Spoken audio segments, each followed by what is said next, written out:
All right, now, everybody. Quiet, listen to me. We're going to start a show.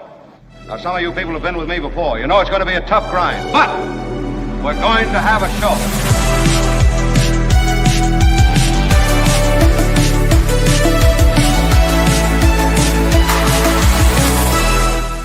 Oh, thank you all. It is I'm warmed by your recorded adulation. It is a wet Tuesday in California, and who would have predicted, except for everybody, that we'd be facing a major storm on the west coast of the United States? You saw that storm in Alaska, the remnants of the typhoon? That was crazy bad. Sup, everyone? Where my weed smokers at? LOL, says Jay. Well, where are my weed smokers at? I mean, I don't know. All I'm saying is, if you're a waker and baker, I'm even more impressed. We are a live 2-hour show. We come to you from points along the western United States, 11 to 1. And then in the east, shout out to the East Coast. They had a nor'easter. They had a huge storm and are in the middle of it still. On the East Coast, we're on from 2 to 4 every day. Again, those times squishy, 2-ish to 4-ish. But it is great to have everyone here. We'll do a quick post-mortem on yesterday's show, during which I was shouted down by my own show and my own people. It was an outrage. Let that be a lesson to you. I'm telling you, my own show. I said something complimentary, or it was an observation about what was going on in the Middle East and the fact that I felt it takes a gangster to deal with other gangsters and actually make a deal. That's what I was saying. It takes a corrupt American leader, more corrupt than any leader in the history of the country, corrupt to the core, surrounded by other corrupt people, to go to a corrupt place, the Middle East, and deal with other corrupt people who don't care about anything or anyone but their own corrupt ends. It takes that corrupt leader to make that deal. And so I thought I'd make that point yesterday. This is the perfect constellation of corruption for this corrupt guy to lean in and get this done. And so I made that point yesterday, and man, I'll tell you what, people all over me like a bad smell. I get it. Trump, bad. I get it. Trump, self-enrichment, self-serving, only cares about Trump. He and his family only care about all those. I get it. I agree. I detail every day on this show the destruction of all these valued institutions in America, everything from the CDC, health advisory, science, environmental provisions, which, as you know, I already feel are tepid. You could crank up the EPA and quadruple its power, its regulatory power, its budget, and in my judgment, it would all, for the most part, be good. Reduce toxins in the water, in the air, in the soil. That would all be good. Protect more land. Tax on the richest Americans who have already gained so much from this system. I espouse those views constantly on this show. But when I say one thing about Trump, which is he deserves credit in this moment for stopping the bleeding in Gaza, they wanted to strangle me. It was crazy. And so I got into it yesterday, and then Kim, I went back and looked at it, and I saw what was happening. Now, Kim may not have felt this way. I don't know. You can tell me. But I was kind of making this point, and you were saying, when I said, I don't think that, and I'll expand on this a bit later, I don't think Biden or Kamala Harris could have gotten this deal done this way, because you had too many unholy participants. The Qataris, I mean, that is a dirty deal with the Qataris all the way. So you're bringing in not traditional American allies in the Middle East, like the Saudis. You're bringing in the Qataris, the Emiratis. I mean, look at that. It was a giant photo op yesterday, which is, of course, what Donald Trump does better than anything else. He makes wild pronouncements. He's the showman. And will there be a real enduring peace there? I mean, that's a true question, and I would suggest that there are all sorts of indications that the answer is probably no. But you had buy-in from all of these different unholy participants. Egypt, I mean, clearly Trump has got a deal with Egypt that is about money. But my point is simply, thank you. I think that's exactly right. Janice says it, unholy stew. And so my point was, at this moment in time, if you just stop the music for a second, hostage release, cessation of hostilities, I'll take it.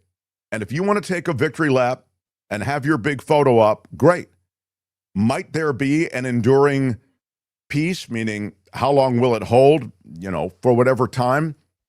Question mark, I think, huge question mark, but that's where I was. And I think, so to get to the Kim thing, yesterday, Kim was saying, really? When I said, and I got it, because I was making a sharp point, which is I don't think Biden or Kamala Harris could have gotten this done this way, as Jeff just said. And that's when Kim first came in and said, why?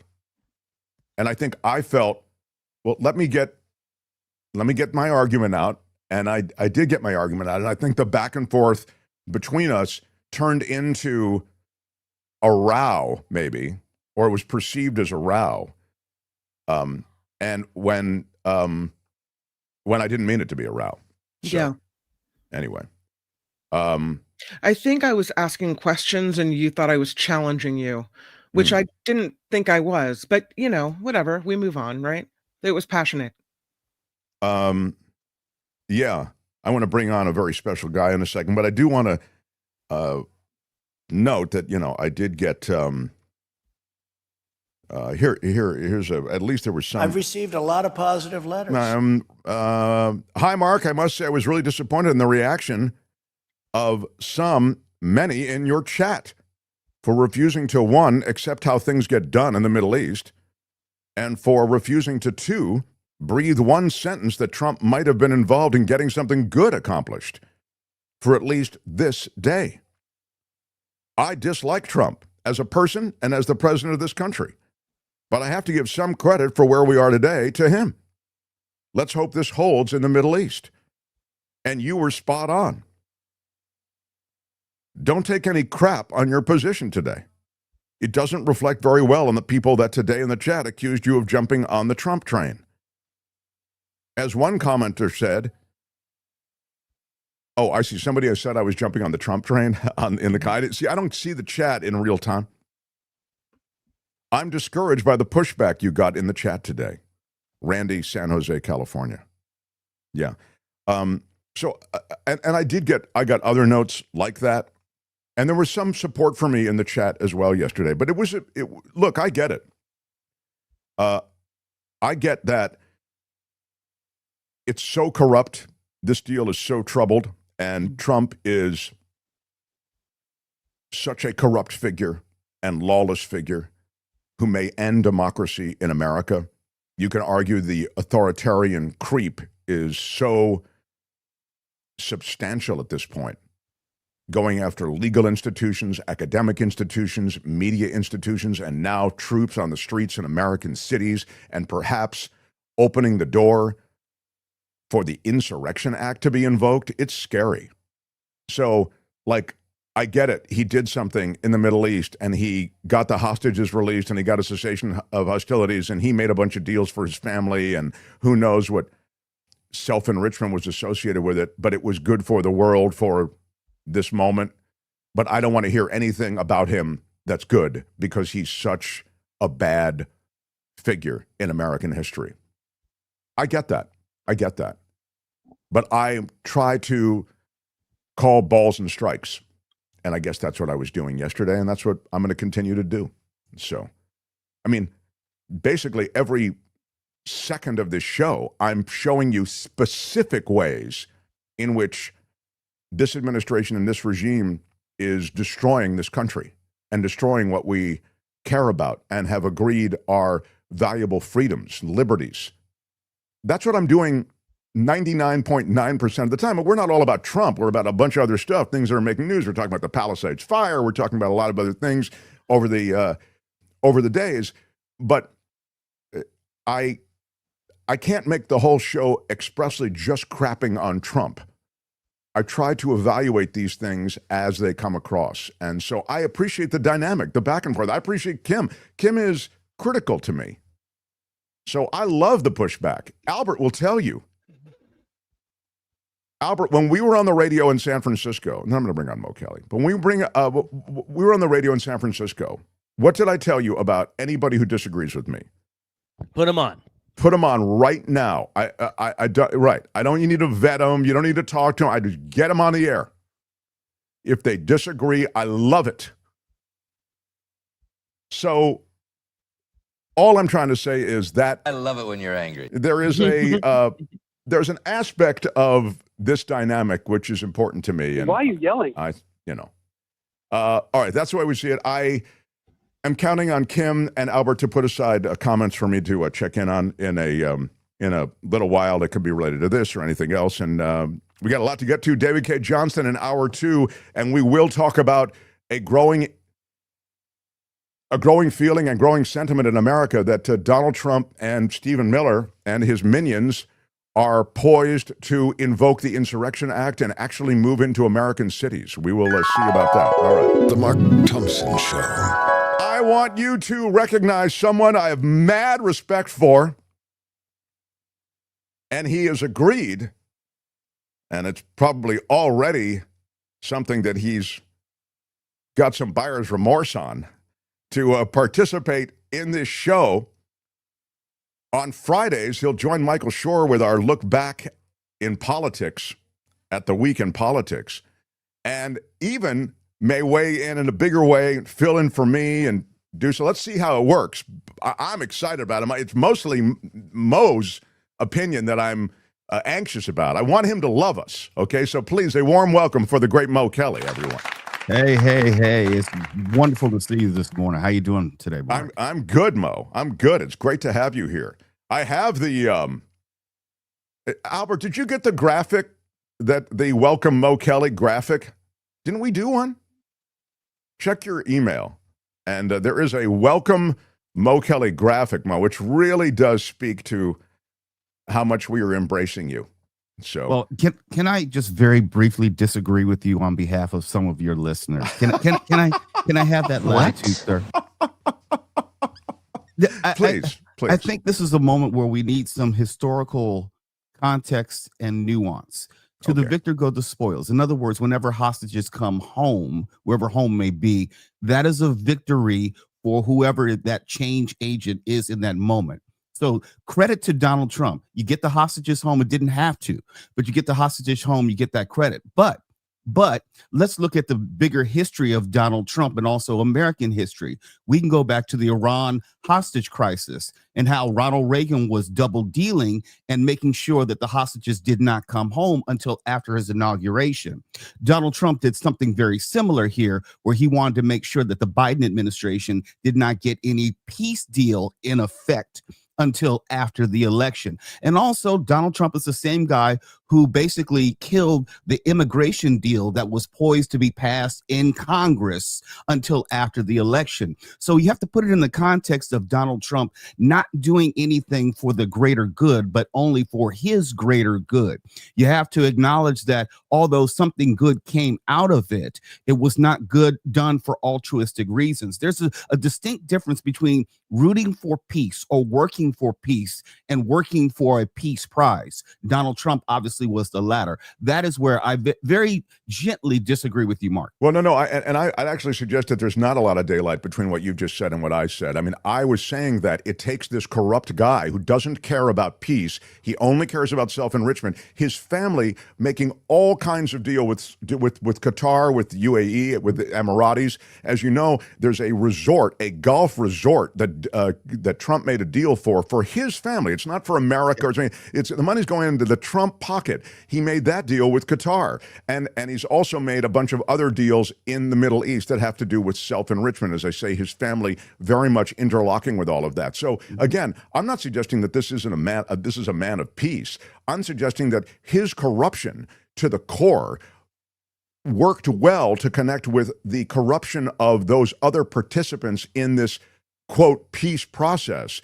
And they used it as a lever to enrich themselves and get deals done to get to the next place. So I'd suggest that we're actually kind of quacking the same way. The other thing I would say to you, Mo, is that I love that you mention the fact that Trump interceded on the immigration deal during Biden's last year and also actually on this deal with the hostages. You'll remember that Joe Biden actually did get a hostage release early on.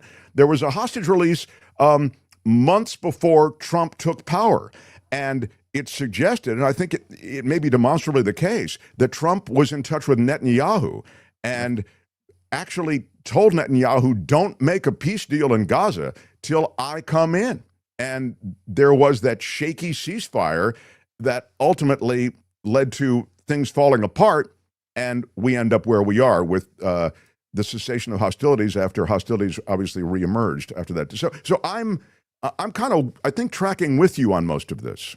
Yeah, I think there's the acknowledgement of the moment, as I said, with the hostages coming home. And then we have to have the larger discussion about whether this ceasefire is legitimate, whether it's going to hold, and whether the Middle East will be better off for it. Again, you can go back to history and you can look at the peace deal between Anwar Sadat and Menachem Begin, Israel and Egypt, and how that had more of a tangible impact on the region than possibly what we're seeing right now. Because if all this goes to hell next week, and it could, if all this goes to hell, we might find ourselves in a worse situation in the region than prior to this agreement. And it's when I say the agreement, it's a ceasefire. It's very tenuous. Everyone understands that. But also, if a ceasefire devolves, it could devolve into something far worse than what we had prior to this moment.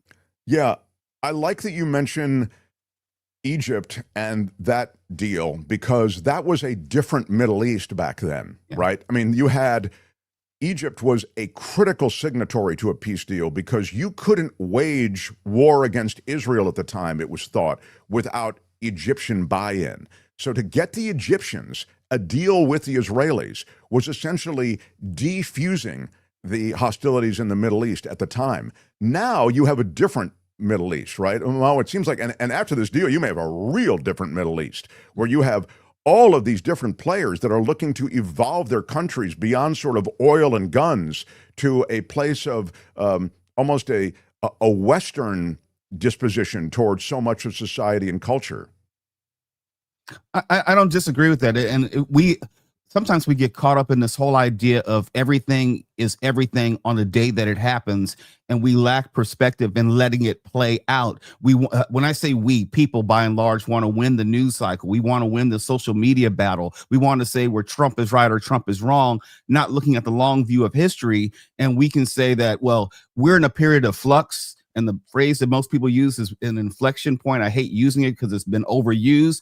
But let's see this maybe 2-3 weeks from now, because this is the same person in Donald Trump, President Trump, who was declaring that the war in the Middle East was over just because he had bombed Iran. We know that Iran and other players in the Middle East are slow to respond, and their response may come over months or even years, not necessarily the next day. That's such a great point, too.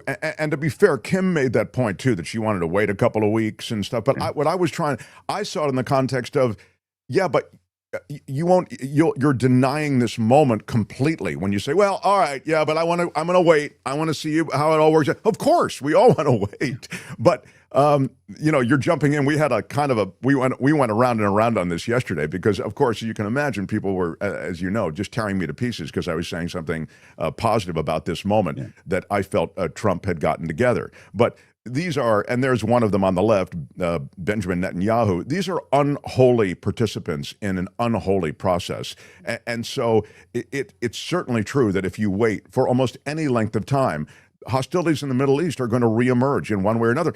And the other thing, people forget, Mo, that Hamas isn't the only player in Gaza. Sure, they were Right. the dominant, I'll call them political force, even though it was really politics in the business end of a gun. And they ruled Gaza with an iron fist.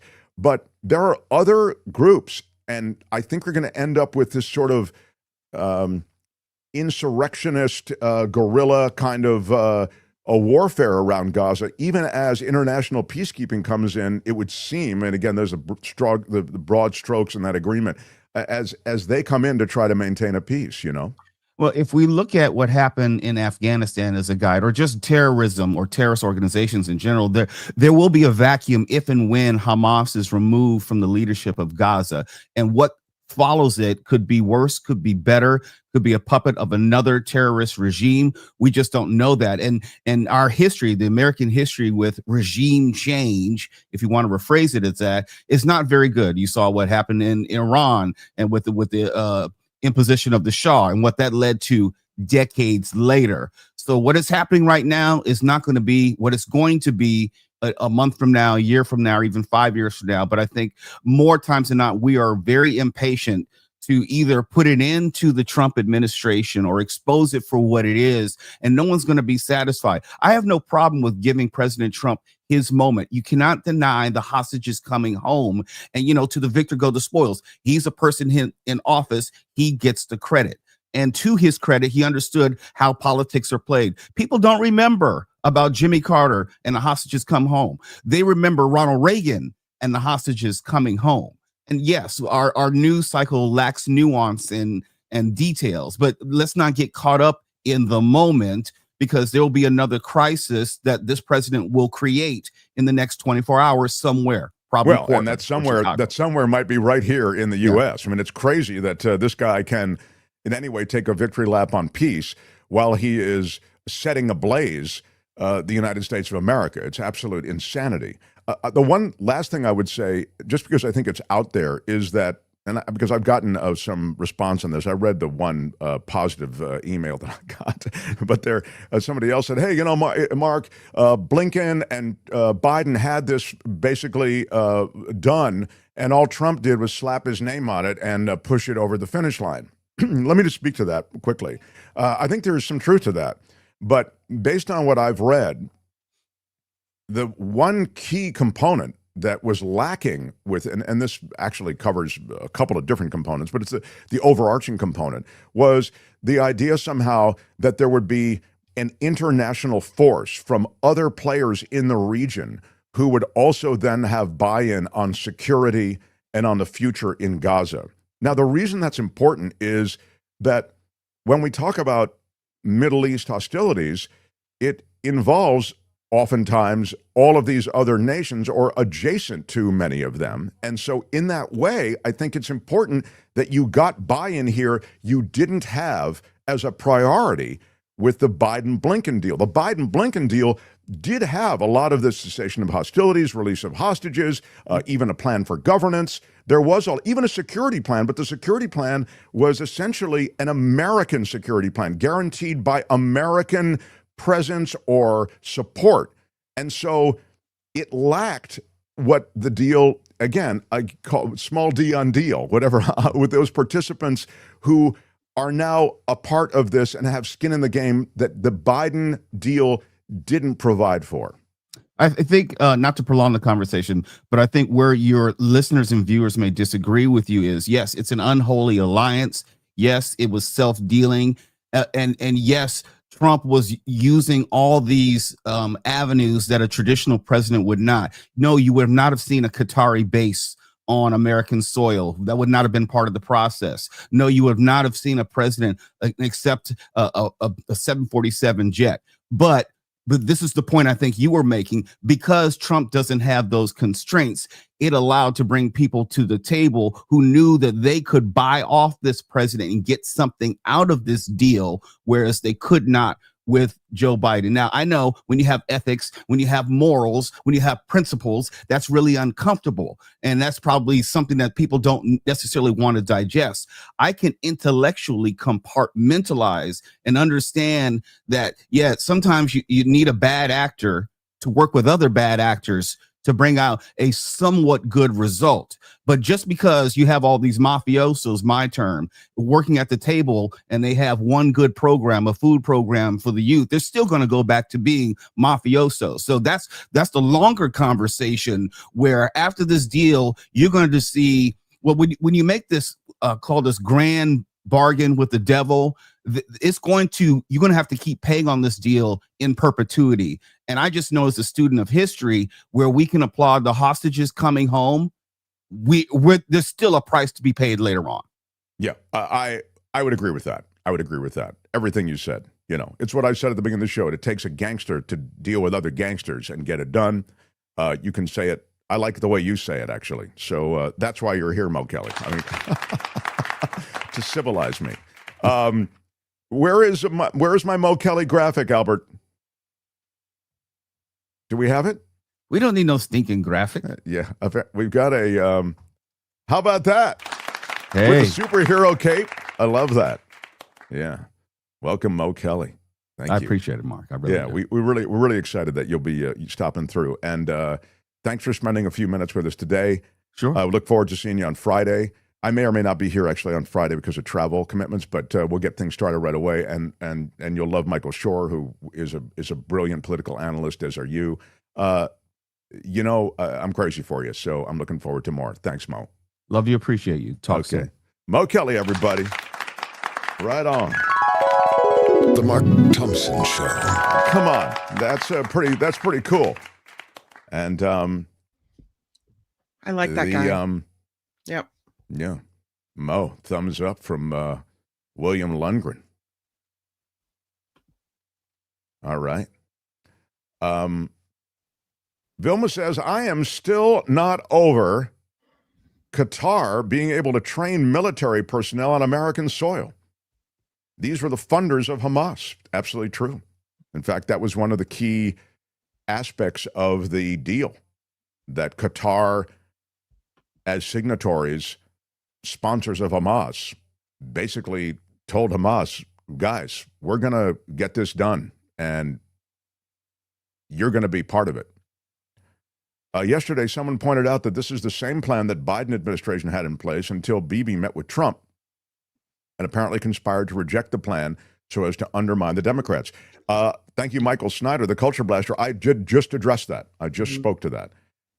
And I think there is the architecture of the Biden plan. I think it's true, of the Biden-Blinken plan, based on what I've read.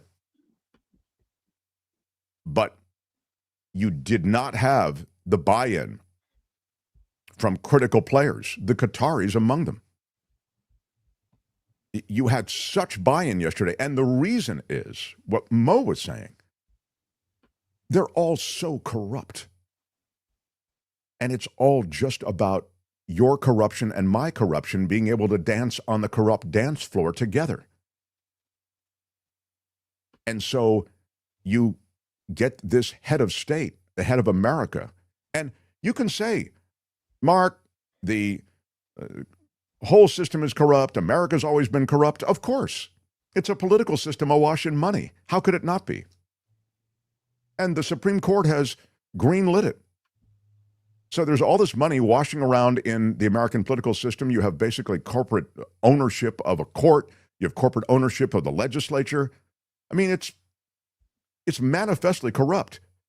Who would have thought it could get more corrupt? Well, Donald Trump and the Trump family show us, it can get way more corrupt. Watch this, hold my beer type thing. I'm going to get a plane from the Qataris. You, the taxpayer, are going to fund it, almost $1 billion to bring it up to speed. I'm going to take it with me when I leave. Crypto is going to fund my entire family with billions of dollars in the first few months that I take office. I'm going to undo all the environmental stuff so that my pals who are in the oil business will get the guarantees that I made on the campaign trail.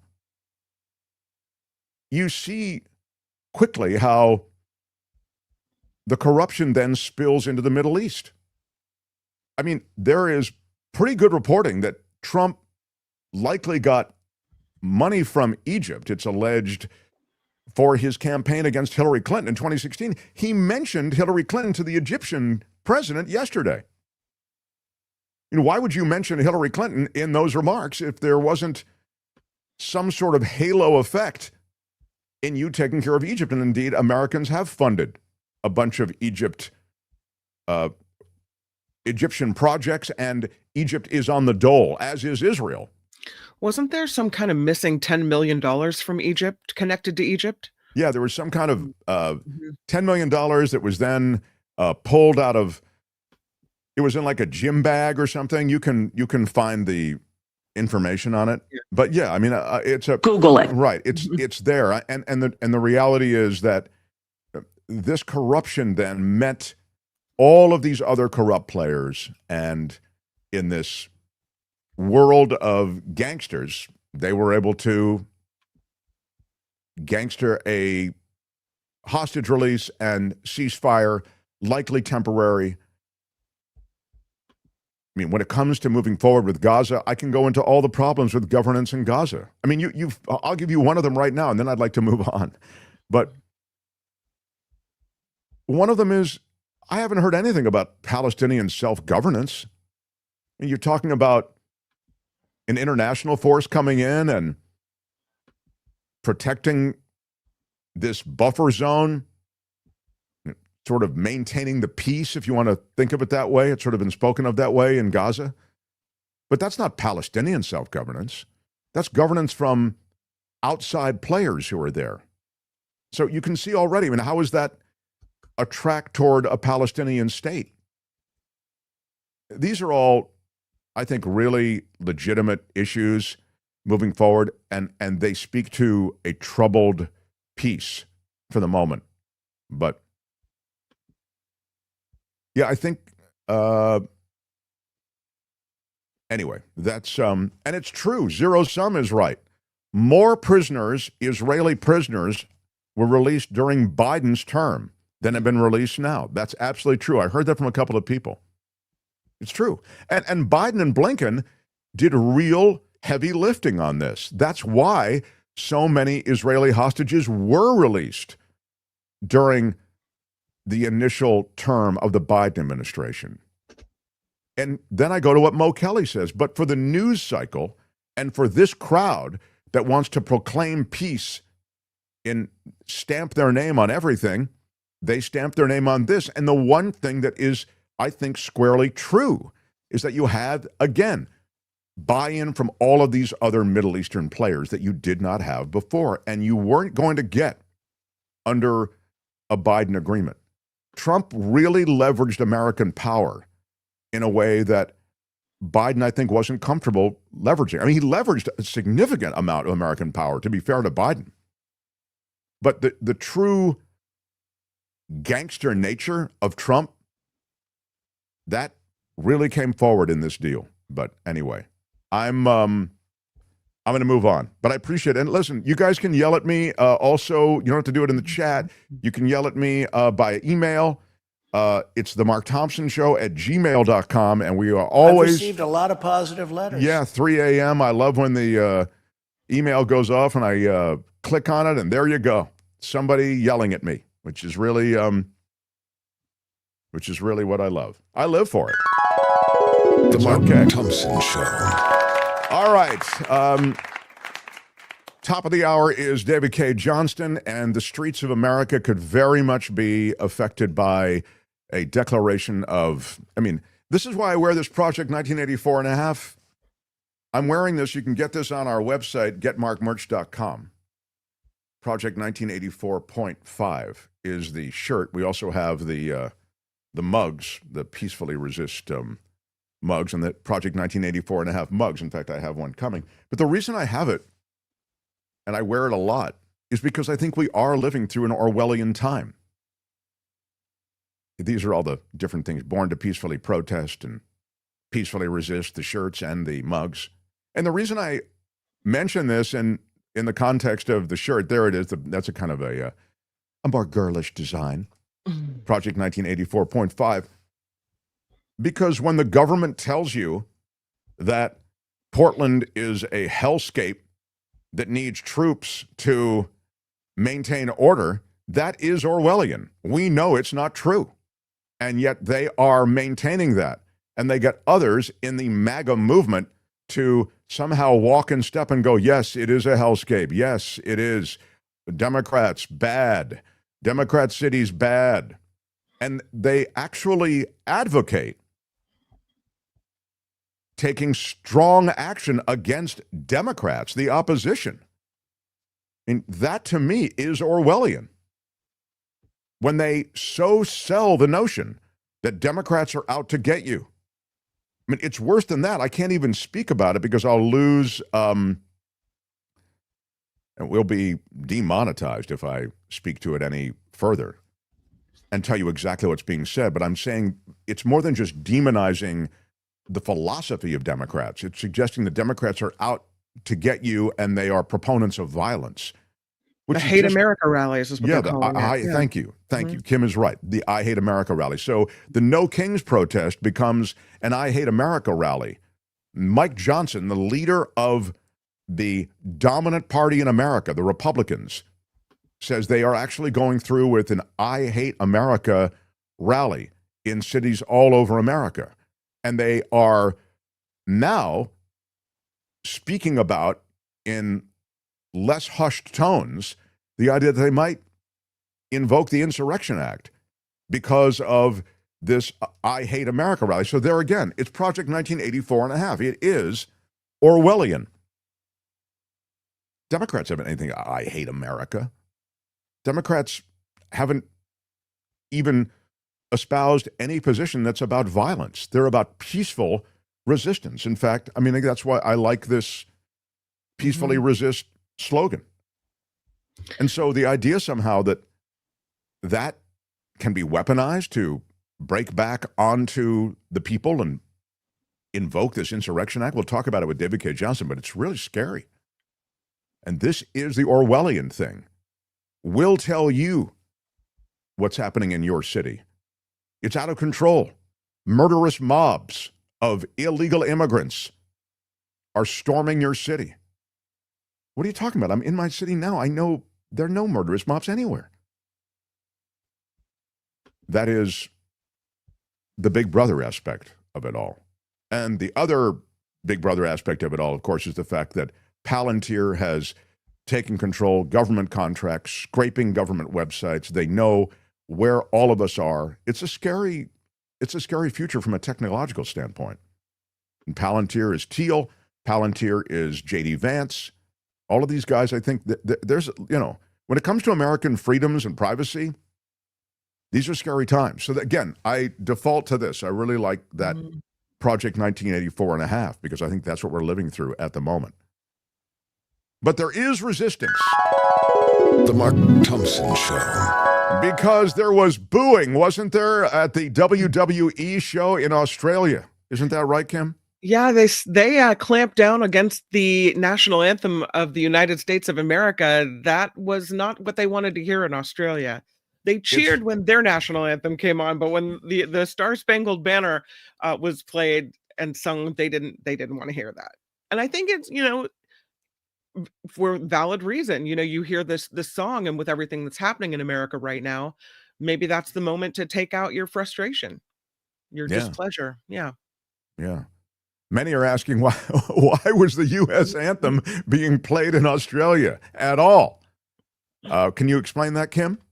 Well, it was a WWE event, and I don't know if that's a multinational corporation or if it's kind of an American event that kind of makes takes a moment to come to Australia. Well, fortunately, we have a WWE expert on our show, and it is Albert. And Albert, I wonder if you can speak to why they play the anthem of the United States of America at a WWE event in Australia. Albert, thank you. Yeah. No clue. I don't understand it, okay. but they do it. And just they also had WWE Crown Jewel in the Middle East also booing during that national anthem. Wow. Well, it's a they are kissing my ass. I don't know. I could play the audio, but WWE is very strict about the we'd be demonetized. So it's not so I by the way, I see this. I want to get this. I want to talk about that later. It's in the chat. The chat is live, by the way, during the show, of course, but you can always jump in with comments after the show. I do read them. and try to respond if necessary, or on the air, I'll respond. In fact, I think there's something I said I was going to respond to, and I've got to just double check it. Any other booing I need to know about? Oh, yes, there is. There is. Albert, give me, if you would, please. Can you just chunk or trump me on this? I think it's worthy of a brief morsel. There is booing going on from the Oval Office. This is a chunk or trump. Open wide. Ready? Here comes your chunk of Trump. It's my favorite food. With your first bite, here's Mark Thompson. I have a feeling it's going to be beautiful. Albert, please ready, if you will, the cover of Time magazine. The cover of Time magazine is something that, it's... I've never seen anything like it. I don't think the president likes the cover of Time magazine. He says it's the worst photo, quote, of all time on the cover.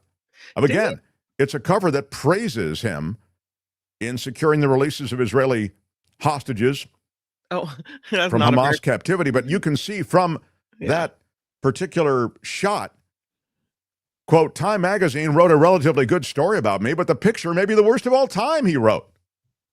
It is not flattering. They disappeared my hair. Why are you yelling? No. And then had something floating on top of my head that looked like a floating crown, but an extremely small one. Really weird, he says. The cover, for those who are image is hideous. The cover, which is has the headline "His Triumph," features a portrait shot from below and slightly to the right of Donald Trump, giving the viewer a close-up look at Trump's right ear, his cheek, eye, and nostril.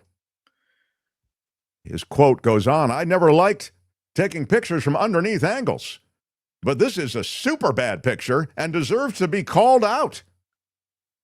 What are they doing and why?" I've never seen anything like it. It does kind of have the halo effect, though. Yeah. There's that. Apparently he doesn't focus on the halo effect. No, nobody likes to see the double chin stuffed into the neck. Wasn't he also complaining about a portrait that was hanging in some office in Colorado or he's very vain when it comes to, he's gonna, if he doesn't like the picture, he's gonna tell you. Yeah. Well, it's true. That was very inappropriate. He got a very flattering article, but not the most flattering picture. And that is your chunk of Trump. That's it for this edition. Well, I really enjoyed it. But make sure to join us again next time I think you might want to listen. There's nothing wrong with listening. for another chunk of Trump. The Mark Thompson Show. David Cay Johnston, the Pulitzer Prize winner, joins us top of the hour. And I think it worth noting some stories that are adjacent to what's going on right now in America. The government continues shutdown. Looks as though this government shutdown may continue for some time. And it's even being talked about as a potential shutdown through Thanksgiving. I mean, that's extraordinary, the number of people not getting checks. Now, Donald Trump has jackhammered some checks out for the military. He's done that by moving some money around. But it's a scary period in America where so much of what is the federal government is not functioning, and the federal courts, they run out of funding this week. And it's suggested, and we'll be talking to David Cay Johnston about this, that this could be the opening through which Donald Trump could do a lot, including invoking the IInsurrection Act.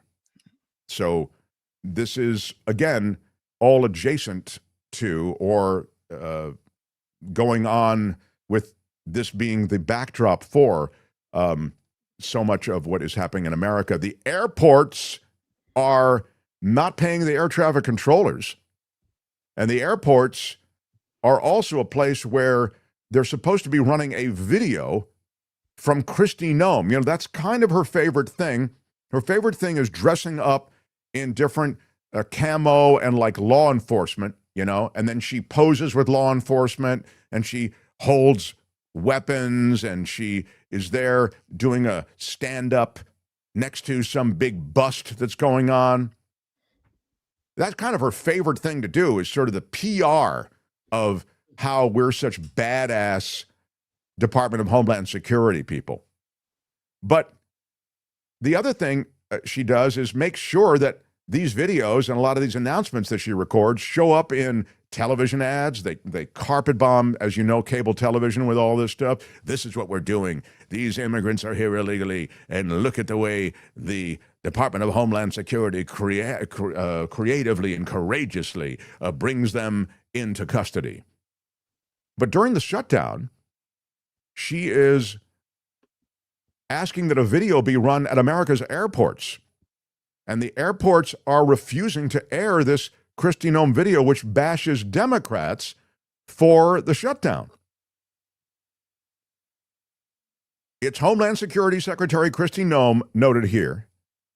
And in the video, she says, quote, "It is TSA's top priority to make sure that you have the most pleasant and efficient airport experience as possible while we keep you safe. However, Democrats in Congress refuse to fund the federal government, and because of this, many of our operations are impacted, and most of our TSA employees are working without pay." Okay, it's true they're working without pay. It's not just Democrats in Congress refusing to fund the federal government. In Portland, and they have the Portland International Airport there, they are not going to display that message. We do not consent to playing the video in its current form, as we believe the Hatch Act clearly prohibits use of public assets for political purposes and messaging. Mm-hmm. Additionally, Oregon law states that no public employee can promote or oppose any political committee, party, or affiliation, and we believe consenting to playing this video on Portland assets would violate Oregon law. What a quaint idea that somehow you're loyal to some neutrality. That seems like such the old America. Now we're all about, hey, pick a side and grab a weapon. The Washington Post reporting that other cities with airports refusing to play the video include Buffalo, New York, Charlotte, North Carolina, Cleveland, LA, and Phoenix. So as one side blames the other, Republicans blame Democrats and make videos to be run at airports. Not all the airports are going to be running it. I'll give them that, Mark. You want to put a feather in the Trump administration's cap. How about they're really good at messaging? Yeah, it seems like others would be working to try to resolve the matter or to try to blunt the impact, but her focus is, let's get a video out and run it as many times as possible while people are standing in the security line saying, you're standing in line because it's Democrats' fault, and let's play it over and over and over again. I mean, that's really pretty brilliant,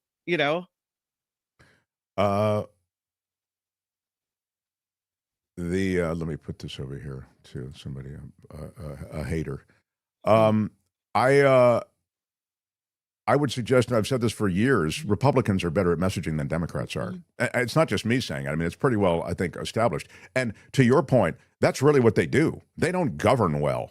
Republicans do not govern well. And you could talk about the fact that Democrats are not the greatest at governance on many things. I mean, if you live in California, you know what I'm talking about on some level. I'd love to have that conversation. But Republicans really, no effort. It's lower taxes and push messaging. That's really what it's about. I mean, traditionally. And they're really good at pushing that message. Mm-hmm. All right.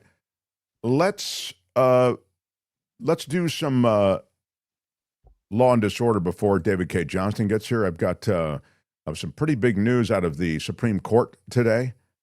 And I want to also give you a bizarre story. And again, I'll get around to a little Trump as well. This is Law and Disorder. In the criminal justice system, the people, pimps, addicts, thieves, bums, winos, girls who can't keep an address, and men who don't care, are represented by two separate yet equally important groups. A cop, a flatfoot, a bull, a dick, John Law. You're the fuzz, the heat, you're poison, you're trouble, you're bad news. These are their stories.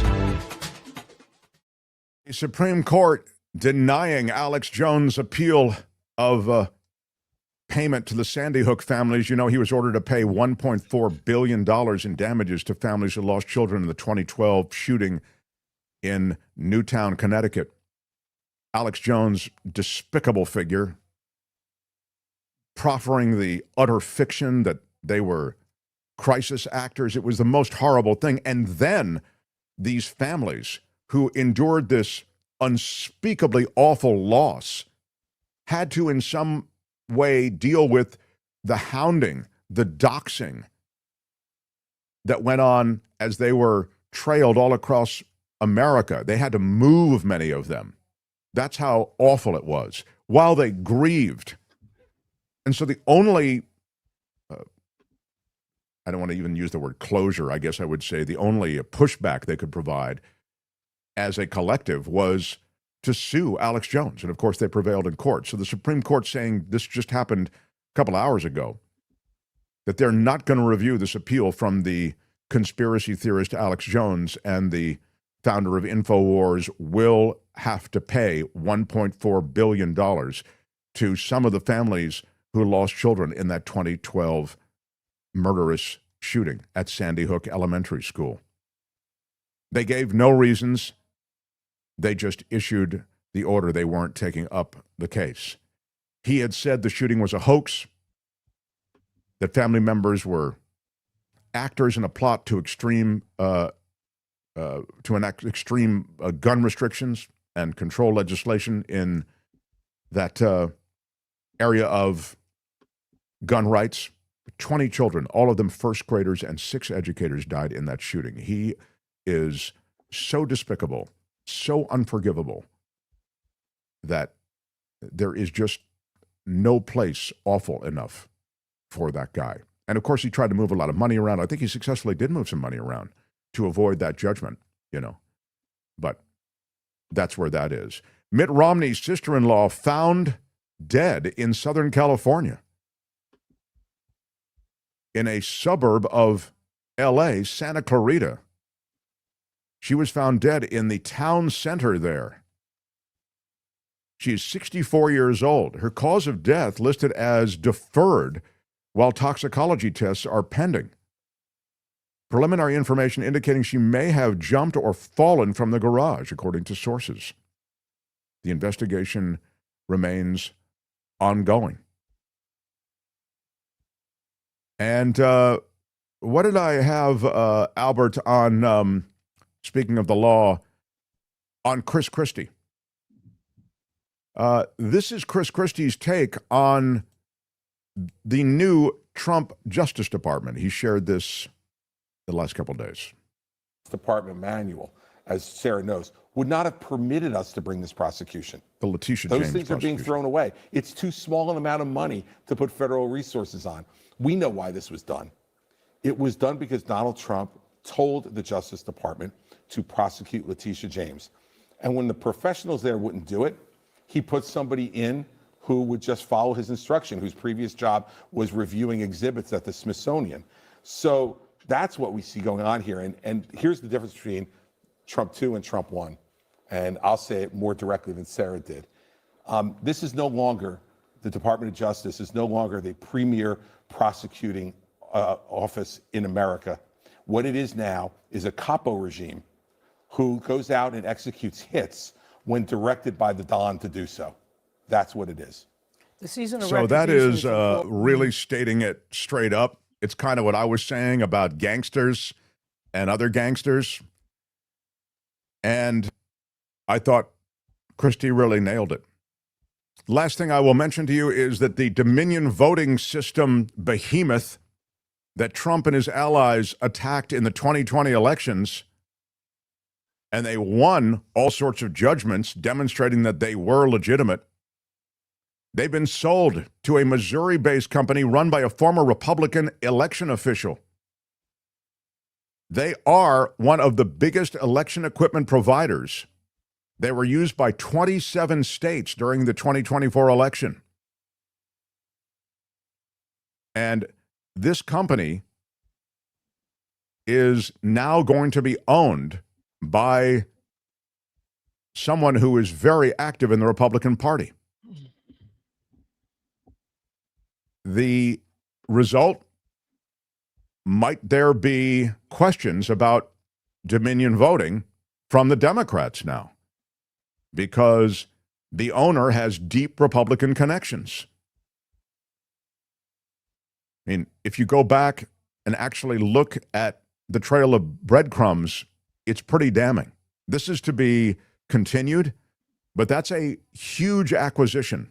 As I say, Dominion voting, they have control over many, many states. And with elections upcoming, we'll see. Of course, they'll maintain that they'll be neutral, but we'll see if that actually comes to pass. And that is Law and Disorder. Tune in again next time for more Law and Disorder on the Mark Thompson Show. All right, that's it. Let's roll. Hey, let's be careful out there. The Mark Thompson Show. We are finishing up hour one. You can smash the like button like a boss and help with us. Your iron rod. It does help us in the world of YouTube. You get to a certain threshold of likes, and then your show is then served in various feeds that wouldn't even know you existed otherwise. Chaplain Fred with a quick $10 super chat saying, "Hi, Mark, Kim, and Albert. Regarding Trump, I agree with you, Mark, but don't forget that he flamed both Middle East and Ukraine, Russia. I guess you mean inflamed the Middle East and Ukraine-Russia conflict. And by the way, I sent you an email with ICE wrecking in Sylmar during a raid. Yeah, you'll recall yesterday, Chaplain Fred said he was in was it a Home Depot that he was in, or and ICE was chasing him around. Kim, do you recall that? No? Ew. Oh, I do. He said, Chaplain Fred said he was in the store and ICE came into the store and were chasing people around. That was pretty scary. Yeah, I mean, it was Home Depot. Yeah, thank you.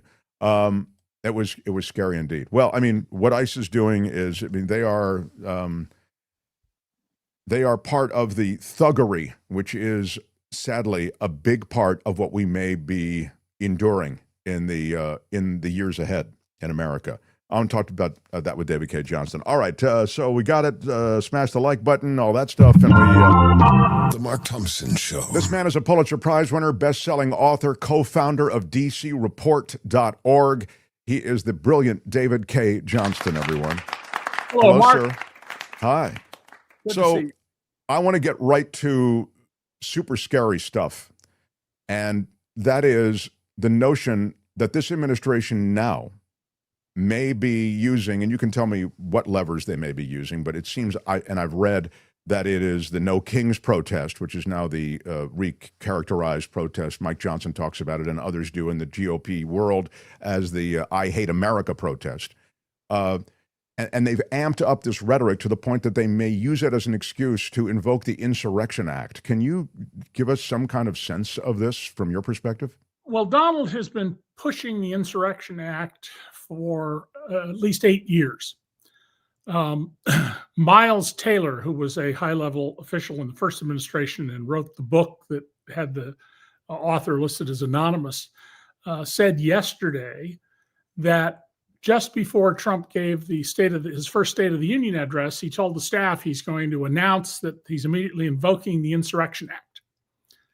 And they immediately, members of the staff, realizing there's no basis for this, there is no insurrection going on, went to the White House lawyers and got them to say, you can't do that, Mr. President. And so Trump backed down. He doesn't have those lawyers anymore. He doesn't have lawyers who are loyal to the Constitution. He has lawyers who are his toadies. Trump has repeatedly been asserting that there is a war going on in Portland, Oregon. As the federal judge in the case that pointed out absolute nonsense. There's nothing going on. Ordinary Portland events and a lot of happy theater where people are dressing up in costumes to make fun of Trump's policies. But here's what's happening this week. The government is shut down, but the federal courts remain open because they have various reserve funds they can draw on. Apparently, those funds will run out Friday. So it could be before then, could be early next week, but the courts are about to shut down. How convenient for Donald. If the courts shut down and his goons drag you off the street, where are you going to turn with a motion for habeas corpus? Something, by the way, Trump in a press conference a meeting in the Oval Office the other day, apparently thought was a person, an indication of his mental decline. And one of the legal theories about invoking the Insurrection Act, terribly written law that's 200 years old, is that if there's no access to the courts, there's no functioning government. So you shouldn't be surprised should Donald announce on Friday, Saturday, or somewhere in the very near future that he is invoking the Insurrection Act. The White House has already made it clear that they're aware of the legal controversies over the nature of that law, and their position is Congress has known since the end of the Civil War that this is a badly written law and they haven't fixed it. Therefore, they must approve of the sloppy wording in this law. If Trump invokes the Insurrection Act, he can now put troops on the street against American citizens. He can arrest people. There's no courts to hear habeas corpus motions. He can approve, as he said, maximum force. I think that's very clear. That means shooting Americans. So I'd be very worried. I mean, it hasn't happened. I want to be very clear about that. But we know that Trump has talked about this for a long, long time. And he started saying that the insurrection we're having is from an enemy within. It's the enemy within, that we're under invasion from within. We saw Stephen Miller the other day refer to the Democrats by saying they're not a political party, they're an extremist organization. And Mike Johnson keeps saying, what's wrong here? What's troubling you? I don't understand. Trying to play something that's not true, that he's uninformed and unaware. Well, he's even thrown in they're communists. I mean, it's sort of like they throw every invective possible into the mix. And Johnson, as I say, is using the reference. It's the I Hate America rally that they have planned, right. And they're these communists and Antifa. They talk about Antifa a lot now. Antifa is sort of their default flex. Yes, and they Pam Bondi has and Pam Bondi and Kristi Noem keep trying to get out there the idea that Antifa is an organization. I'm sorry, anti-fascism is not an organization, although I suppose you could call the American troops in World War II Antifa, and that would be an organization.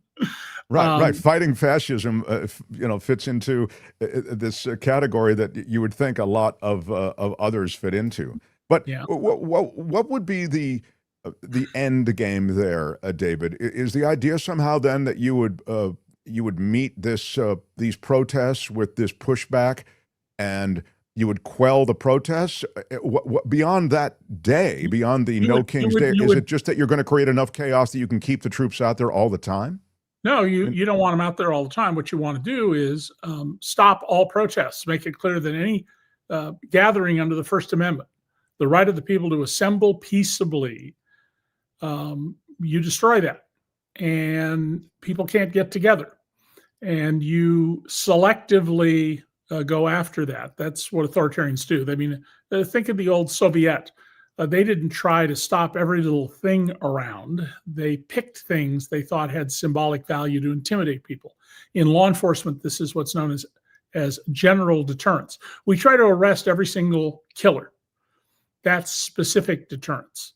But for many crimes, we try to arrest somebody who we know will make a lot of news, a lot of people will hear about it, to deter others who are like that person from acting. And if you don't have the courts open, you're in good shape. But let's imagine for a moment the judges say, I'm coming to work anyway, and I'm having my staff come to work. What's the Supreme Court been doing? I think the national media have sort of not quite understood the shadow docket matters. The shadow docket is where emergency petitions are filed to the court, and the court issues some kind of action often without an explanation and without any hearing. We need to have a shadow docket. It's just, it used to be very rare. Now it's very common. But in the shadow docket cases involving Trump, district court judges have said, Mr. President, you can't do this. It's against the law. I'm enjoining you or restraining you if it's a temporary order. Circuit courts of appeal have upheld those. It gets to the Supreme Court, the shadow docket says, well, we think the litigation should continue about this, but we're going to let the president go ahead for the time being. That violates a basic legal principle I teach my students called irreparable harm. If the government executes you and it turns out you're later found innocent, you suffered irreparable harm.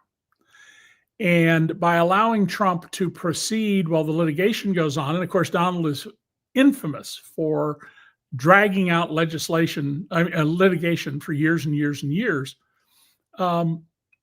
it allows him to go ahead with his authoritarianism. So I think we should be very concerned and watch carefully. And I hope this does not get people to shy away from the No Kings rallies. It's really important. We need to turn out much bigger crowds than the first rally, which drew about 15 million people. To be effective, we need 25, 30 million people to turn out. That's a huge order.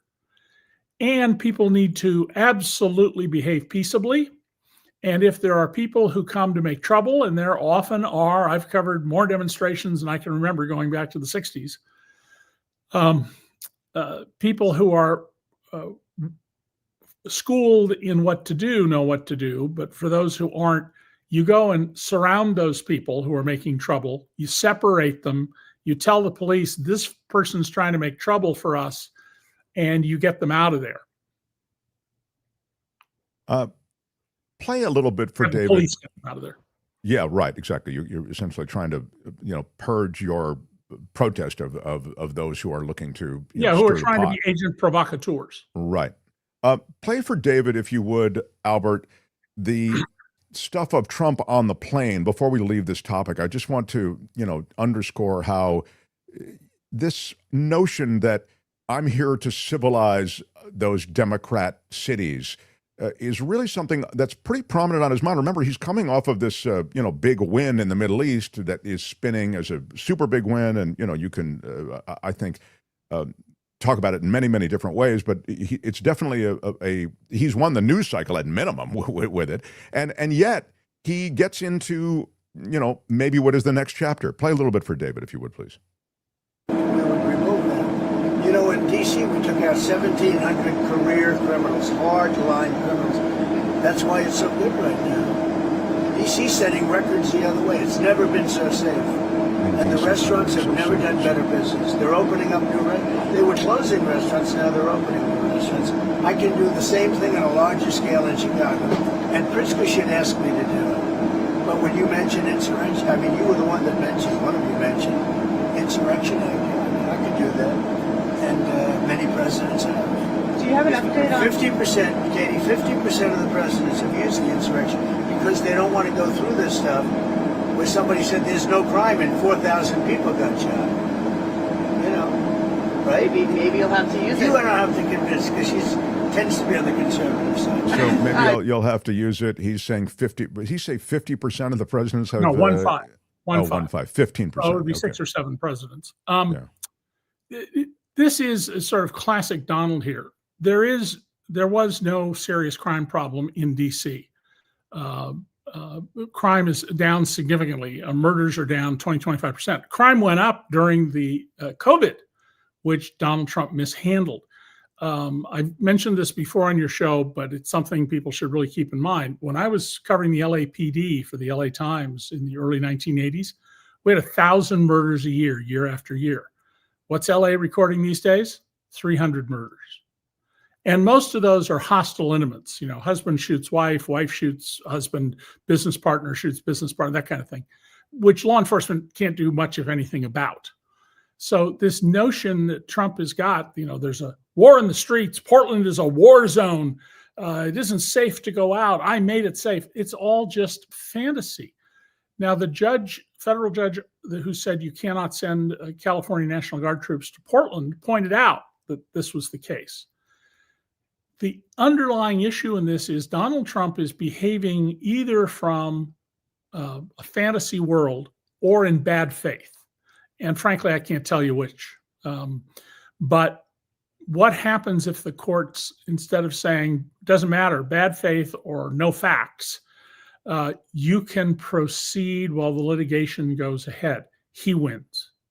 Right. And as you suggest, that's what you need to worry about. And facts are unimportant to Donald, especially at this stage, where he's getting close to what he wants, which is to be our absolute dictator with plenary power, as Stephen Miller let out of the bag on Fox and then immediately realized what he'd done. For those who don't know, plenary power means absolute power. I mean, it is true, David, that this is sort of a flaw in the, if I can be so bold, in the Constitution, the notion somehow that, the reigning authority, as it rests with the chief executive, can make a declaration, and it kind of, the door is cracked open for the kind of dictatorial regime that Trump would like. Yes, and interestingly, while the Constitution says that the House has the sole power to impeach, and the Senate has the sole power to convict, to try and either acquit or convict. So no one can review these decisions. The Supreme Court has no role in this.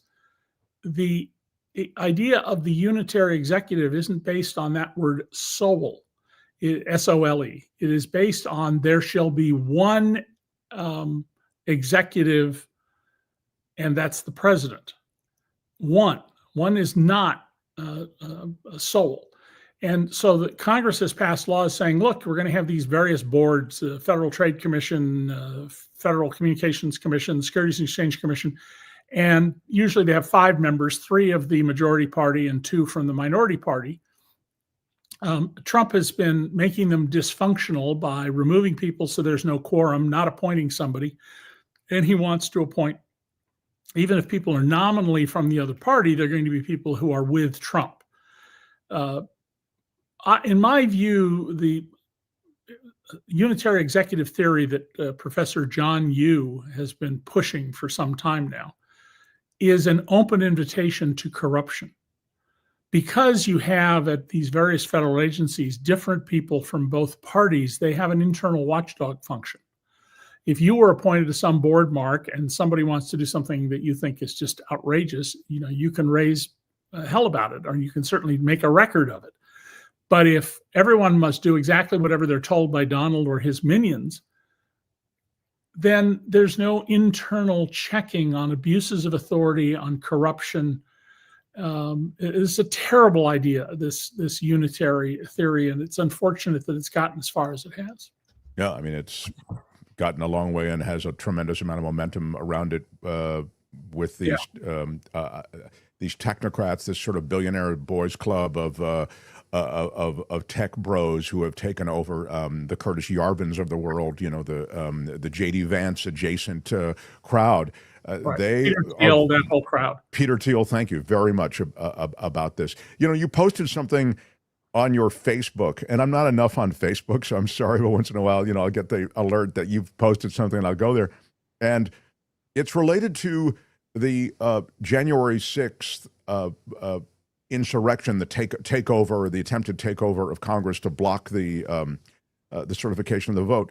And the idea here is this is about no kings, but you also posted something that was a repost or a comment on Truth Social, which was the Trump posting. If you follow all these different postings, posted by Trump was something saying, on January 6th, there were 247 FBI agents in the crowd that Biden put those FBI agents. Right, Joe Biden's FBI agents, 247 of them were in the crowd, and they were there, to stir up trouble. Yet Joe Biden wasn't the president at that time. It was 2016. I'm sorry, it was 2020, and Trump was still in power at that time. Yeah, Trump had 2 weeks to go. January 6th was to stop the formal certification. And remember, the only public time Donald in his whole life has ever said he made a mistake was he said last year, I shouldn't have left the White House, which is what I warned people as far back as 2011. If he got to the White House, he would never peacefully leave the White House. That Donald wants to say that Joe Biden caused the insurrection is indicative of that's bad faith. There's no two ways about that. It's not that he's confused about this. He watched it gleefully, according to various people in the White House who said he would call people and say, look, isn't this great? Look what they're doing for me. Look what they're doing. This is bad faith. And unfortunately, I know from the kickback I've gotten from people on social media and some emails from people, they believe this. Whatever Donald says, they believe. That's why Donald says he loves the poorly educated. And all of this is of a piece. I mean, the object here is very clear. Donald Trump and the people around him don't believe in democracy. They think we'd be better off with a dictatorship. Trump said on Air Force One on his way to the Middle East, well, you know, a lot of people say I'm a dictator, but I'm stopping crime. And so maybe that's a good thing. A lot of people would like that. He's not stopping crime. Wherever there are a heavy movement in of law enforcement people, the amount of crime stays the same. It just moves outside the area that's being flooded with law enforcement people. And we're also seeing ICE becoming more and more bold. I mean, they literally put a pepper spray gun to the head of a Presbyterian minister in Chicago. You can get killed by a gun like that. If it hits your brain. They hit him in the head with that pepper. Yeah, they fired clearly right at his head, very short range. There's video now of people who are peacefully protesting, and the ICE agents and sometimes local law enforcement working with them are just beating people up, grabbing them, knocking them to the ground, who are engaged in lawful activities. They haven't been given an order, back up. Doesn't happen. That's what happened to that producer for WGN in Chicago. You know, you saw the way she was wrestled to the ground and zip tied, you know. So the lawlessness here is astonishing. And that the majority of the Supreme Court isn't appalled by this lawlessness should tell you a lot about people we should never have put onto the Supreme Court. The Supreme Court will always be behind the curve on where the law and the society is going, because it has to be. Law has to grow out of human experience. But abuse of power, violence by the state against people, that's not a new idea that needs to get developed and grown and put into the public sphere. It's built right into our Constitution that all the justices took an oath to uphold. And you'll notice that the newest justice, and in my view, the smartest legal scholar on the court, Justice Brown, she is giving speeches and making comments everywhere she can, basically saying, hey, this isn't right, what's going on here. I can't stop it, but don't miss what's going on here. Meanwhile, Amy Coney Barrett, she, Trump's third appointee, you know, she's out saying, oh, you know, here's how we make law. She has a book, and we're so nice to each other, and we have cookies and coffee and discuss what we're doing. Completely missing the fundamental point that the rights of individual Americans are being trampled on. It's interesting as I'm looking at various comments here, David. It's clear that there's no love for the Supreme Court, and I'm wondering if I can just pivot to the election, because the midterms are spoken of as a critical part of perhaps regaining some sort of hold on government, returning some freedoms to Americans who feel they've lost them, maybe some sanity to government as well. But then I was just reporting the story about how Dominion voting, and the machines are used in 27 different states. Dominion voting has just been bought up by a clearly right-wing connected ownership group that, I mean, again, I'm not crying foul yet, but it just seems as though the neutrality associated with our elections may be threatened. Well, it's difficult, as we know from all the court proceedings, to literally rig elections with these machines. Doesn't mean it can't be done, but it's And there was no evidence of it happening anywhere in the country. We had 60 federal cases brought, and they had no evidence of any kind whatsoever, even though they keep saying that it was obvious. This sale is unfortunate. Clearly, the owners of Dominion Voting Systems decided to take the money and run. And I would be concerned about this. That's why people need to volunteer to be poll watchers. But don't forget that making you skeptical about the integrity of elections is an elemental part of authoritarianism. Alexander Solzhenitsyn, the physicist who stood up to the Soviet Empire and was sent to the Gulag, he said once, long ago, of the Kremlin, they know that they're lying. We know that they know that they're lying. They know that we know that they, and you can just go on with this forever, but it is where you want to eliminate all trust. That's one of the core things authoritarians do. You take away trust. So, I don't agree with many of the policies of every president in my lifetime, but I don't assume that they're bad actors. I don't assume that they're vermin or extremists or that they're trying to overthrow our government. Donald Trump's different. He not only is trying, we know he wants to overthrow it. He sent a mob to the Capitol. And we've got to keep that point alive because more and more people are saying, oh, no, it wasn't any big deal. And now Trump's argument is it was really an FBI false flag. No, we've got to stick with the reality of what's going on here and be resolute. And I'm sorry if I sound like a tired record about this, but more than 1 million people died for this country. Large other numbers of people had their lives ruined. My father was a 100% disabled veteran of World War II. Never complained about what happened to him. He did his duty. Well, we now have people who are in Congress and the Senate who will not do their duty because they're afraid they'll lose in a primary. That kind of cowardice, we should laugh at these people. We should disrespect them, and we need to get the vote out. At the end of the day, Trump doesn't succeed if we replace the quisling Republicans in Congress.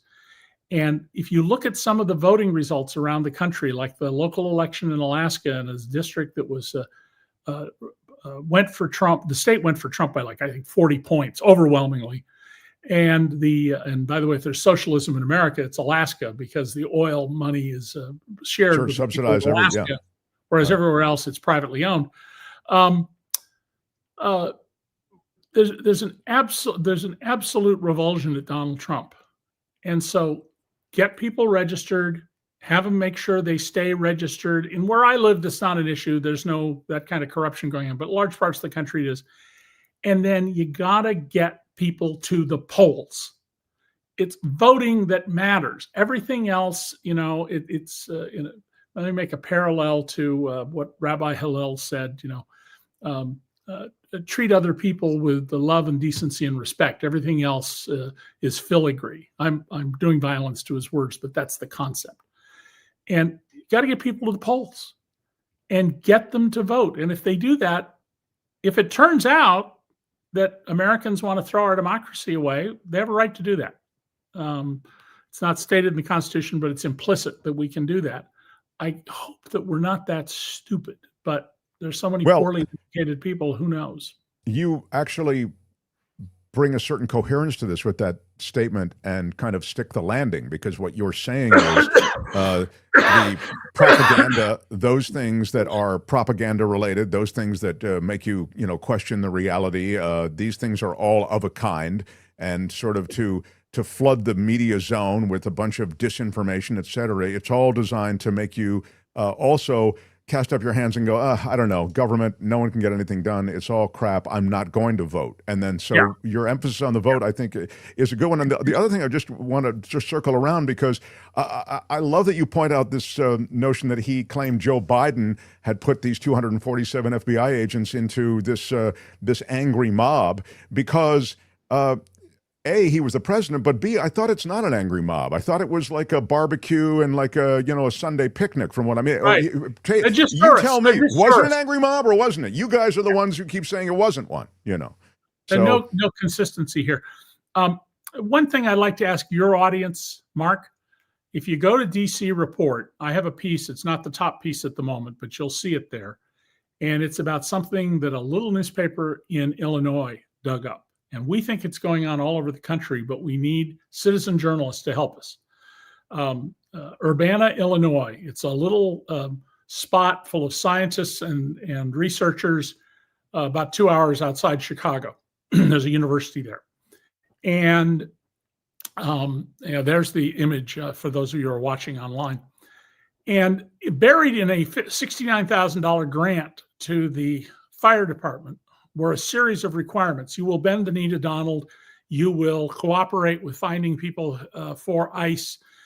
You will stop all diversity, equity, and inclusion. You will not run any program that benefits anyone who is not in the country with full legal permission, which, of course, I'm sorry, that's anything the city is doing. Police department, for example. It's almost certain that this is not unique language to this town. It's just someone read the contract in the fine print. And what we're asking people to do is, go to your city, county, township, whatever government, see if they've got grants. They should be available online, and then do a keyword search, Control F, and look for things like DEI, immigration, the other terms that are in my article and in the video I did for it. And if you get it, send us what you've got, because this is a story I think is being missed by the national media. And it's just the kind of thing where citizen journalists can help by producing information. And citizen journalists are the same as citizen crime solvers. Detectives don't solve crimes. Citizens do. Detectives assemble the facts and put them together in a way that the legal system accepts them. But, the vision we have of the great detective who goes out and he's solving these crimes on his own is occasionally that's true, but that's not generally how the system works. It's citizens. And so this is something useful and important you can do to bring this to light. And if you do find something, feel free not just to send it to us, but to call up your local TV stations or newspapers and say, hey, have you seen this thing where, my town's getting money for refurbishing the Little League park, and in return, here's what we have to do.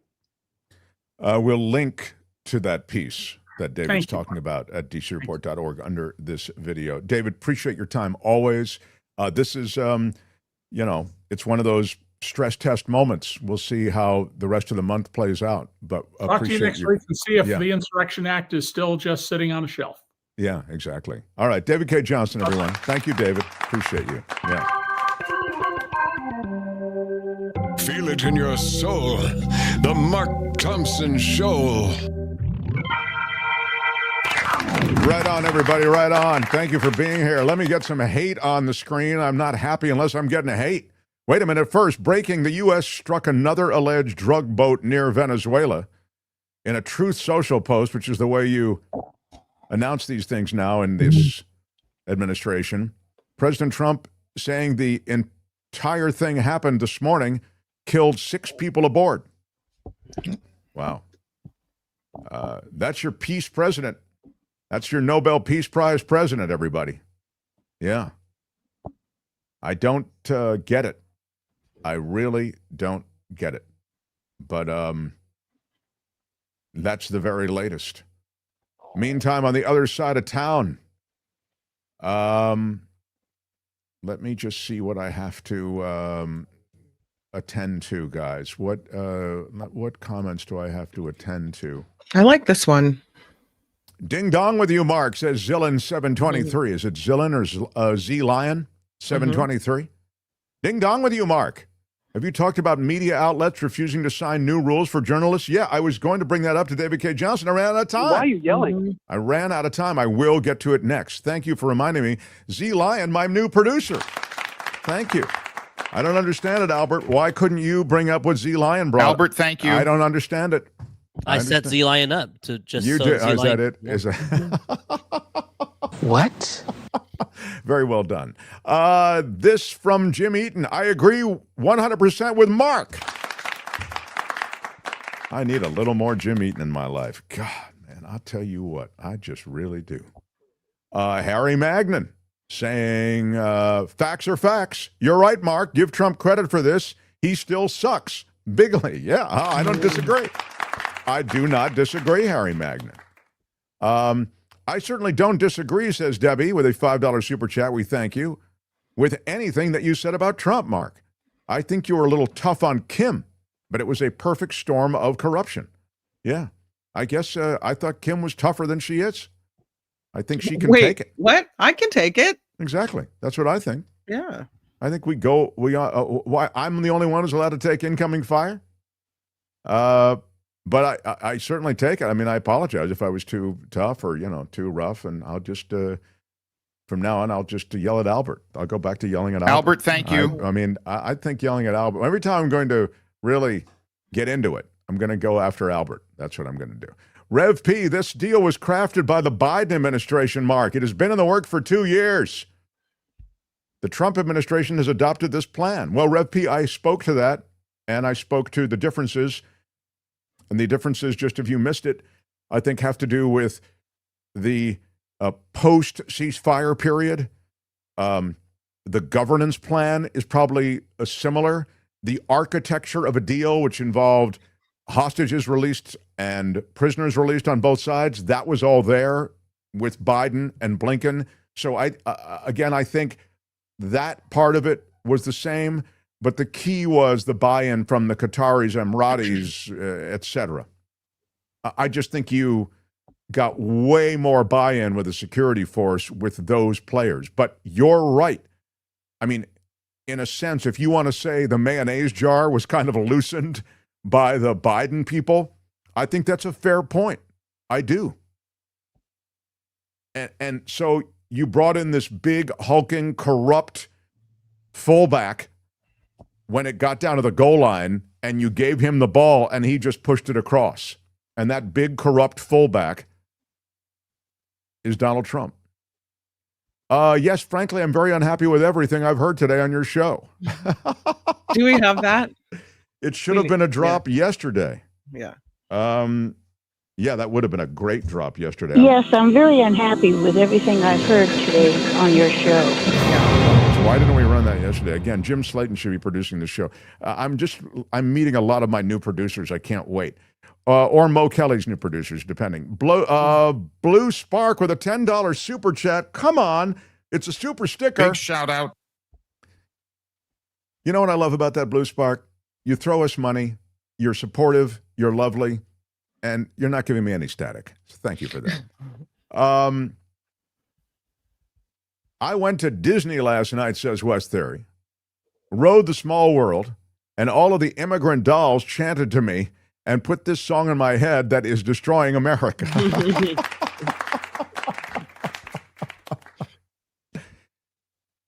They changed It's a Small World, didn't they? Albert, check on that. Didn't they change It's a Small World so now it's kind of like more inclusive? I thought that was right.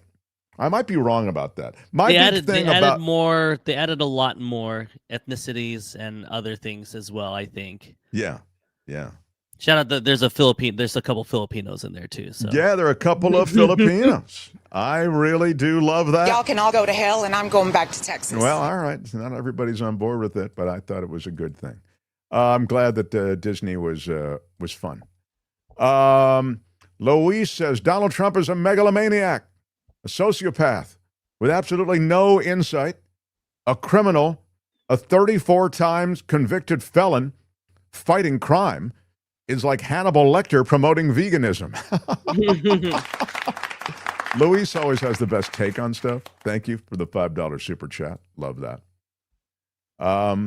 Meanwhile, Jane O says, Arizona Congresswoman Grijalva still not sworn in. Again, all part of the power play that is politics in America with the government shutdown right now. Absolutely true, Jane O. How long can they drag that on with it and when it becomes unlawful? Well, how long? As long as the government's not in, he doesn't have to assemble the House. He's got a lot of power. I mean, you're really seeing. I think you're seeing from the GOP and from Trump and his minions. You're seeing the real exercise, and I talked about this for a long time, for years, of brutal power and force. Democrats don't do this. Democrats just aren't as brutal. they're not as ruthless.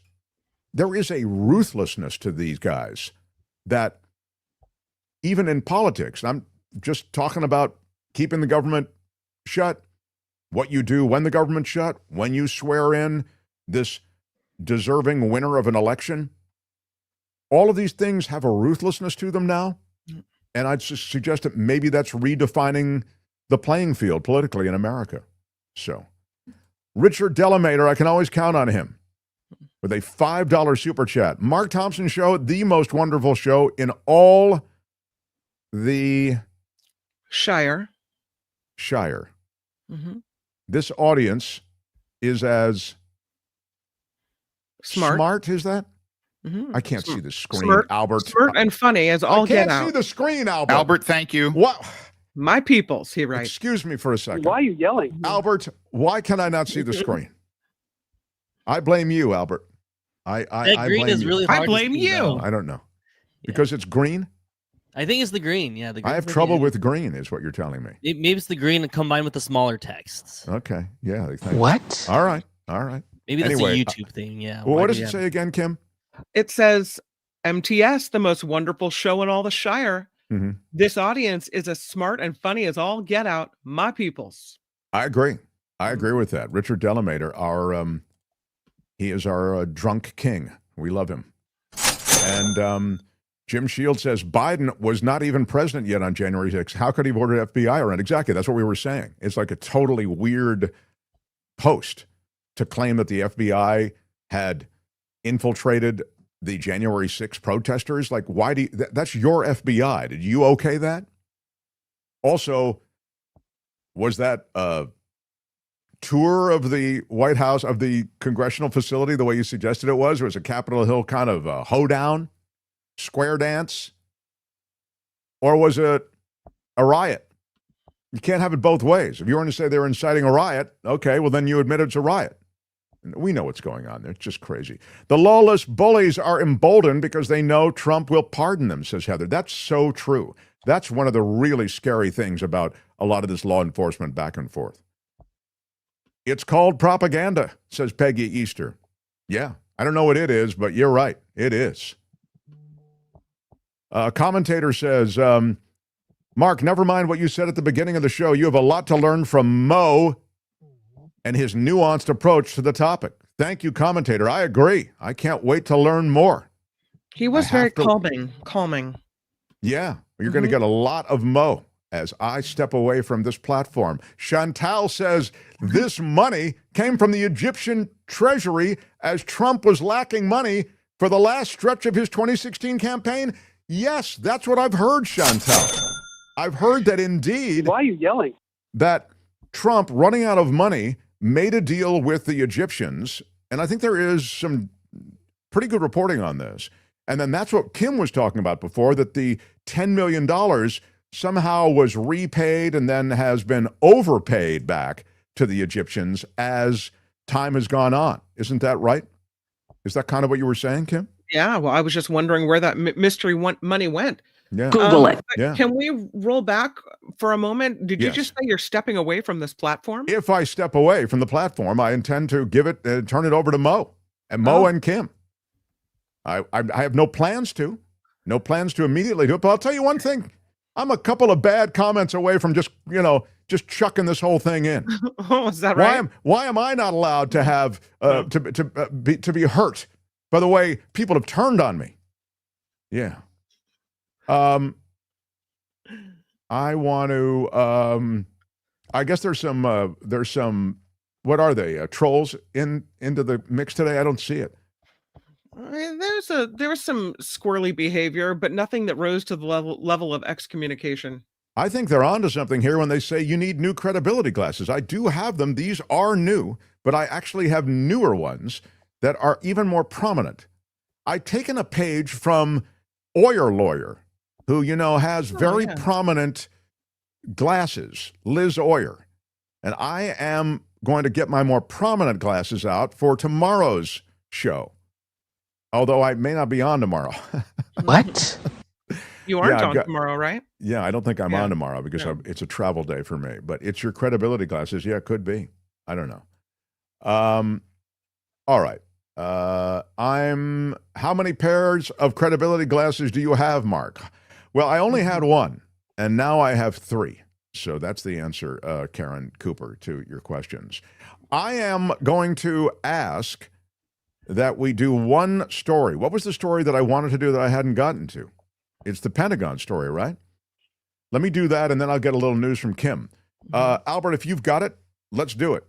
Here's a little bit of what's happening and the pushback of the press toward the new requirements at the Pentagon that the press will report what Big Brother, as reported in Project 1984.5, demands that you report.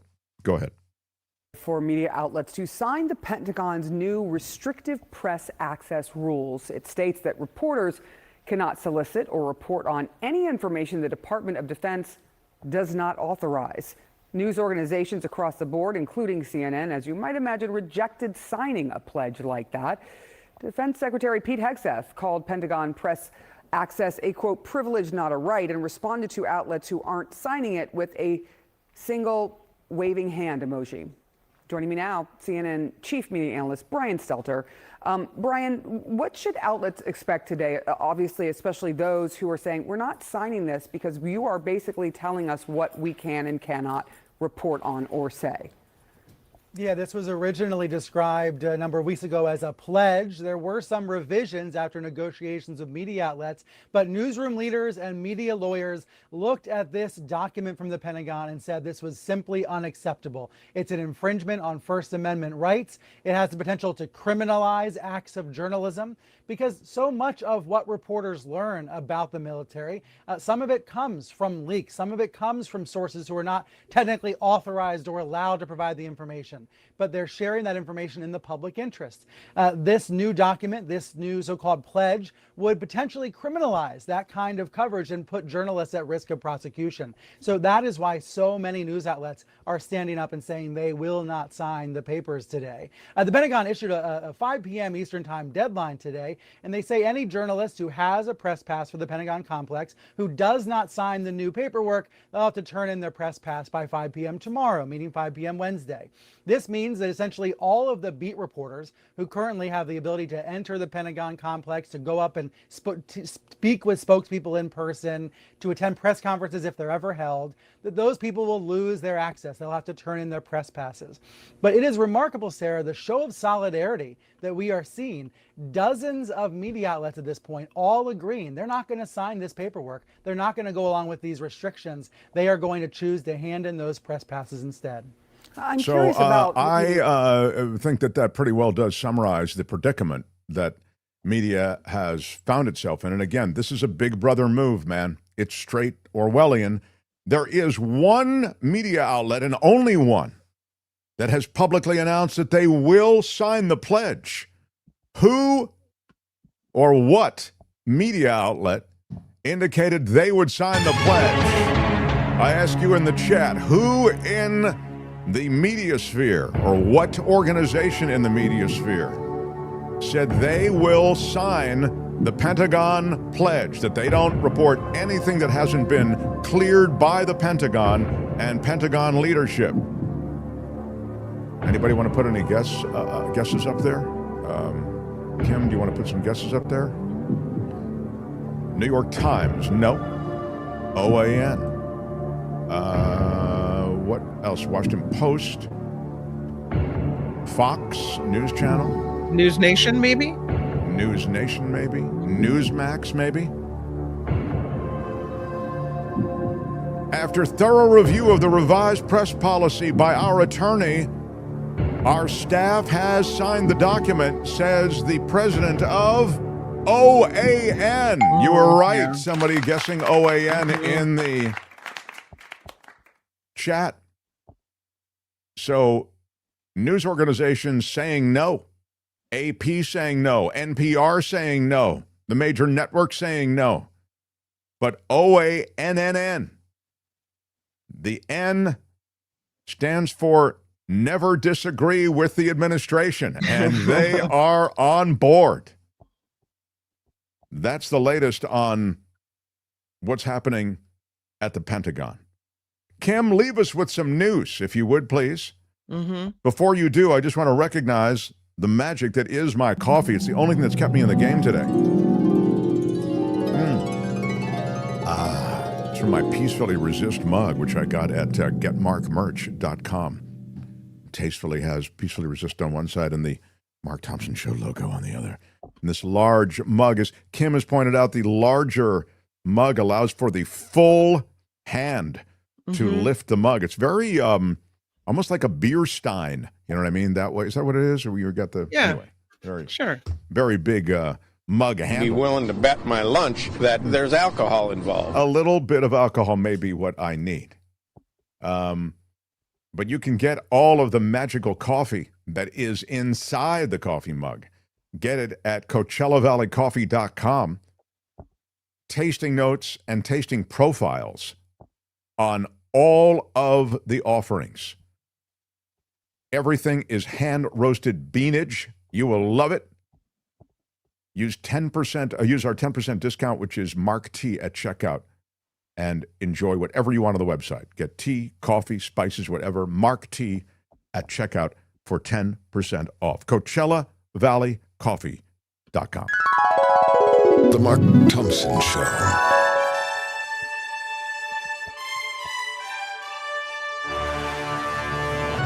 On the Mark Thompson Show, I'm Kim McAllister, and again, this report is sponsored by CoachellaValleyCoffee.com. President Trump is standing firmly behind the president of Argentina. Trump welcoming Javier Milei to the White House today, telling reporters Milei is MAGA all the way. Yeah, he's one of the good ones who speaks Spanish, is what he thinks. Okay. Saying he wants to make Argentina great again. Their meeting comes as Argentina deals with financial distress and upcoming elections that could get in the way of Milei's plans for economic reforms. Let me remind you that Argentina is not just another country that's coming to the White House. Argentina has been, I told you about this the other day, backed by a $20 billion bailout that came from the U.S., $20 billion to prop up their economy. As Kim says, the economy's in trouble in Argentina. Why would America prop up Argentina?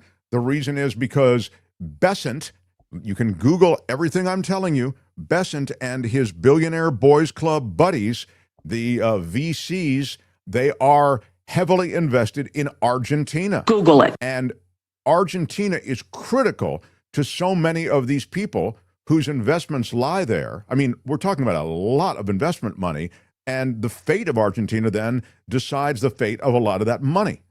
So along comes Besant and the Trump administration to bail out Argentina, and they get $20 billion. The other thing that I'll remind you that Argentina also exports soybeans. And the soybean market has been completely cut off in the U.S. because China is angry about the tariffs, and so they've gone to get soybeans elsewhere. And where are they going now besides Brazil? Argentina. And the Argentinians, because of the $20 billion bailout from that guy you see on the left, who is Scott Bessent, because of that bailout, they're able to discount their soybean exports to the point that now American farmers can't even compete with those prices. So China has a complete route to a soybean pipeline through Brazil and Argentina, and the Argentinian pipeline has been bolstered because America bailed out Argentina with this $20 billion. That's the other side of this photo op where Besant and the Argentine president are shaking hands. Republican-backed measure aimed at ending the government shutdown will be in the hands of the Senate today. The GOP legislation has already gained approval in the House, but it's expected to fail, as both Democrats and Republicans have remained pretty steady in their stances on this. Democrats focusing on healthcare issues. They want Obamacare subsidies to be extended. Meanwhile, President Trump says he is in the process of closing programs popular with Democrats as the government shutdown continues. Trump telling reporters today he is going to release a list of the programs that are on the chopping block on Friday. He said the programs are socialist and semi-communist, and they are never coming back. The shutdown now in day 14. At least 6 people are dead after Israeli defense forces opened fire in Gaza today. That according to an IDF post on X. It opened fire on what's described as several suspects approaching troop positions in northern Gaza. They're urging residents in Gaza to follow instructions and keep their distance from IDF troops. The gunfire came a day after President Trump's visit to the region, declaring an end to the war between Israel and Hamas. Meanwhile, Trump warning the U.S. will get involved if Hamas does not disarm. Trump telling reporters that if the militant group does not disarm, in his words, we will disarm them. He would not offer any more details when pressed. Trump will be honoring late conservative activist Charlie Kirk with the Presidential Medal of Freedom today at the White House. Kirk's widow, Erica, will attend the ceremony on what would have been his 32nd birthday. The event coincides with a national day of remembrance for Kirk, who was shot and killed during a campus rally in Utah last month. Investors believe Jerome Powell is leaning toward another interest rate cut. Speaking at a conference in Philadelphia today, the Fed chair warned key economic reports are being delayed due to the ongoing government shutdown. He also noted the labor market remains weak, leading many to speculate there will be another interest rate cut at the end of the month. Pennsylvania Governor Josh Shapiro thanking prosecutors after the man accused of carrying out an arson attack at his home pleaded guilty today.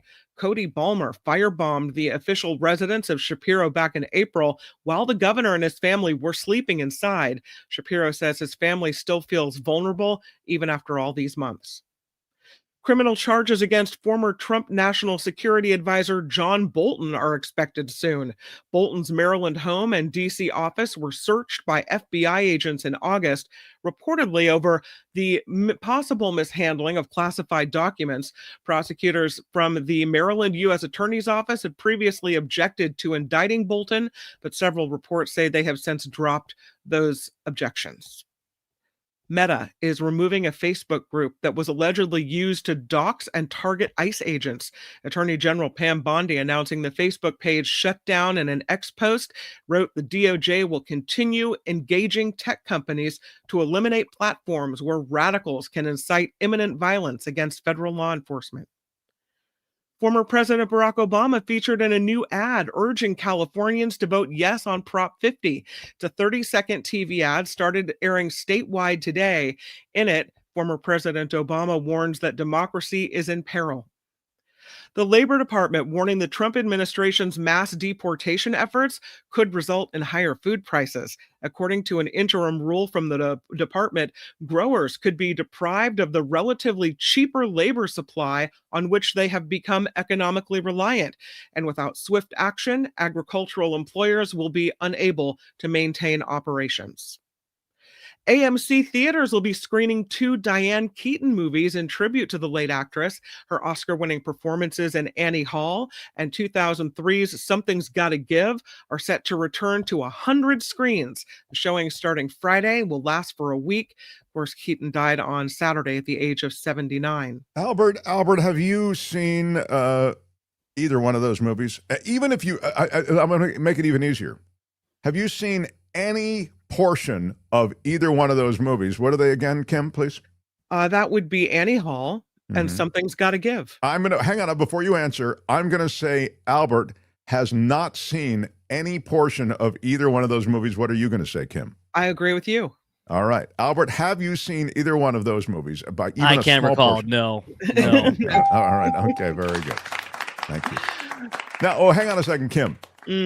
Albert, have you seen any portion of any Diane Keaton film ever? Hang on before you answer. Kim, what do you say he is going to say? I'm going to say yes. She's been in quite a few movies. So it's probably, I mean, she's kind of an A-list star. So he's probably seen something, right? I would be probably like Father of the Bride, maybe, or one of those in that series. Also, she was in, I agree. She's been in a lot of stuff, but I don't know. I love a gamble here. I'm going to say no, that Albert has never, and I know I'm going out on a limb, but I'm going to say no, Albert has never seen any movie or any portion of the film that Diane Keaton has been in. Albert, what is the answer? I've definitely watched movies with my girlfriend was just watching Father of the Bride last night. So okay, all right. Okay. So Kim, you're the winner. That's very well done. and Godfather. Oh, Godfather. of course, Yeah, Godfather. yeah. Yeah. What am I talking about? Of course, Godfather. Okay, go ahead. But I will say that before the show, we discussed this next passing, and I didn't know the person, and Albert did. So, we can't stump a millennial, I I guess. should have carved out the Godfather. God, that was a mistake. Okay, go ahead. But next time I'll have it right. Go ahead. Yeah, Kim, go ahead. Yeah, R&B star D'Angelo has passed away at the age of 51. So young. Yes, TMZ. Kim, Albert, hang on a second. Kim, can you name any song that, don't look down at your script. How dare you? I have it in front That of is me. such How a could I cheat. not? Why are you yelling? I cannot believe you would cheat like that. And Why I are you was looking yelling? at the So story openly, before. Albert, that should be disqualifying. That should be disqualifying. Kim, how are I you? didn't know That we is were in a contest. I can't believe it. Am I right, Albert? That was just wrong. I blame you. All right. You know, Why are you yelling? never mind. This is ridiculous. Go ahead. Tell us about the R&B singer. How? Yeah, I can't. Sadly, believe it. TMZ, Yeah. Let him finish, sir. Yeah, let me let you finish. TMZ is reporting that D'Angelo passed away after a battle with pancreatic cancer. He's known for his hits like "How Does It Feel?" He won 4, also Brown Sugar. He won 4 Grammy Awards over the course of his career. So. If you can sing or hum any of How Does It Feel right now, Kim, I'll give $100 to your favorite charity. I think the "How Does It Feel" that I know is different than the one he sang. Girl, you just. How does All it right, never feel? mind. All right. Treat me like you do. I think yeah. that might be a different song. All right. And lastly, you might not know this person's name, but you probably have seen his work. Famed American movie poster artist Drew Struzan has passed away. Struzan designed some of the most iconic posters in Hollywood history, including for blockbusters like Star Wars, Back to the Future, Harry Potter. His career started by producing album covers for bands like Black Sabbath, The Beach Boys, Alice Cooper's Welcome to My Nightmare. It was named one of the 100 classic album covers by Rolling Stone in 1991. He retired in 2008, but came out of retirement through the 2010s to illustrate posters for Star Wars, The Force Awakens, and the How to Train Your Dragon trilogy. Struzan was 78 years old. So we've Wow. seen a lot of his work over the years. Hell yeah. Look at that. Wow. Yeah. This is like Wow. iconic of my childhood. Like everything 90s and early Yeah. 2000s are in this photo. And to think that those now are probably going to get done by AI artistry in the future. I You know. know, it's so sad. He's really, the end of a generation. This report is sponsored by, you already talked about Coachella Valley Coffee, right? Yeah, that's right. I have. This You don't report have to. specifically is sponsored by Coachella Valley Tea. How about that? You can find the just so you guys know, tea. you still do not have a plan. I have concepts of a plan. Yeah. All right. You can find the tea at CoachellaValleyCoffee.com. Mm-hmm. But there's tea on there. Oh, trust me, it's good. I love it. I've got the Moroccan mint today. Oh, rocking the Moroccan. I'm out of my vanilla, so I've got to place another order for vanilla. I'm also rocking the mango as well. I have both. My husband made 2, so I have both cups here. When I finish one, I'll start in with the next. I love Such it. good tea, really, really good. It's loose leaf tea. They sell the tea bags on the site as well that are organic, and it's all good. So good. CoachellaValleyCoffee.com is the website. If you're a coffee drinker, tea drinker, check it out. They also have some spices on there and some other things. And whatever it is that you find, you'll get 10% off your total order with the code MARKT, no spaces. MARKT at checkout is the super secret code that'll get you 10% off. I love it. Yeah, CoachellaValleyCoffee.com. I'm Kim McAllister. This is the Mark Thompson Show. Feel it in your soul. The Mark Thompson Show. Let me get to a couple of quick comments and we got to rock this out.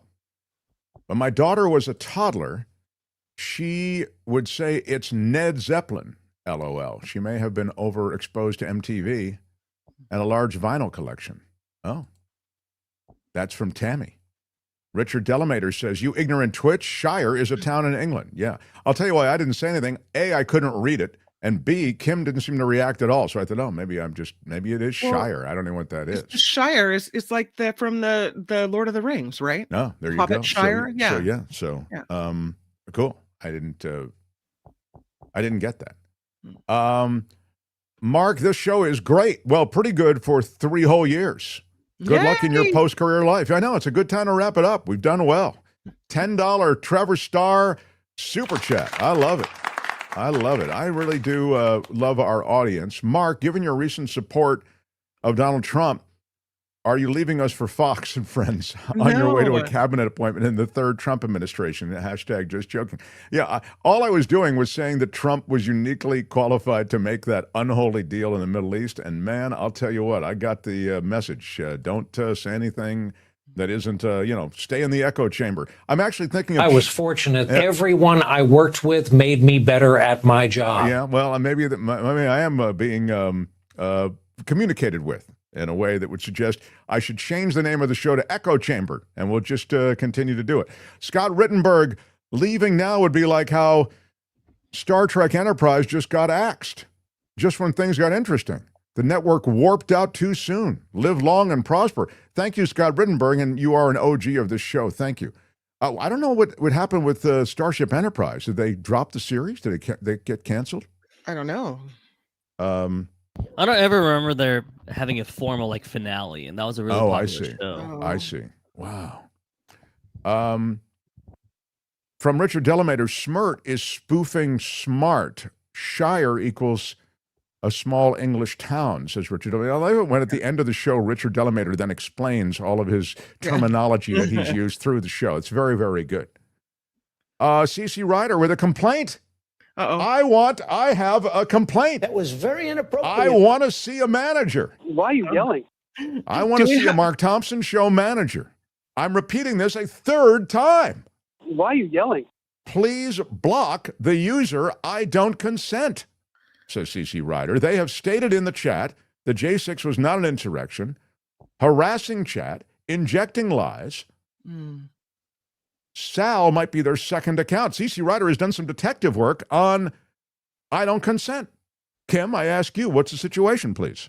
I noticed that this person, this I don't consent, was making the chat really not a very pleasant place to be and trying to shake things up, but was expressing opinion. And though while the opinion might not have been popular, didn't rise to the level of, threatening or name calling or anything like that. So I did give the person a 5-minute timeout, but I did not excommunicate them permanently. But I can. I see. Very judicious. My words upset so many people. But Kim did not excommunicate the person.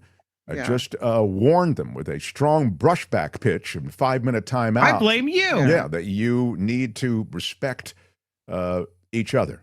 Maybe we have to check Kim's closet if there's any gold bars and any of those jackets from that commenter. It's true. Usually she likes to just send them off. So. Yeah, it's interesting that she's a little soft on this one. I'm wondering if there wasn't like a Venmo transfer in her. There's a brand new Mercedes parked outside. What can I say? She can be bought. That's one of the reasons we like her. With our eyes rise, says, join us daily facing Mount Kenya for global peace.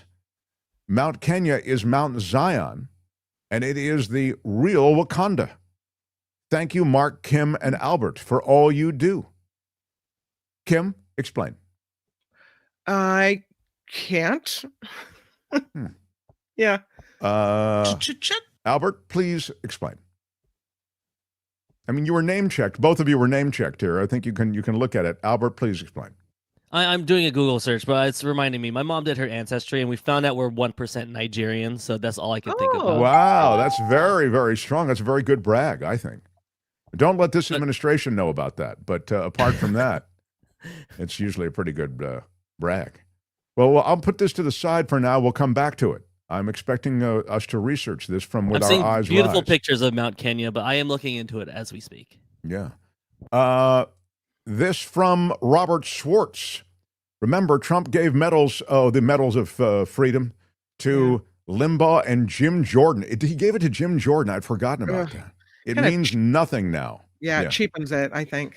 It is like, kind of, Albert, you'll appreciate this, when they somebody goes into with a home run record or something. That's like, was it a home run record from the steroid area? Or is it a home run record from the, you know what I mean? Like where they go, is it a Medal of Freedom from Trump, or is it a Medal of Freedom from Obama, or is it a Medal of Freedom? You know what I mean? It's like now you need to look to see what era these awards came through.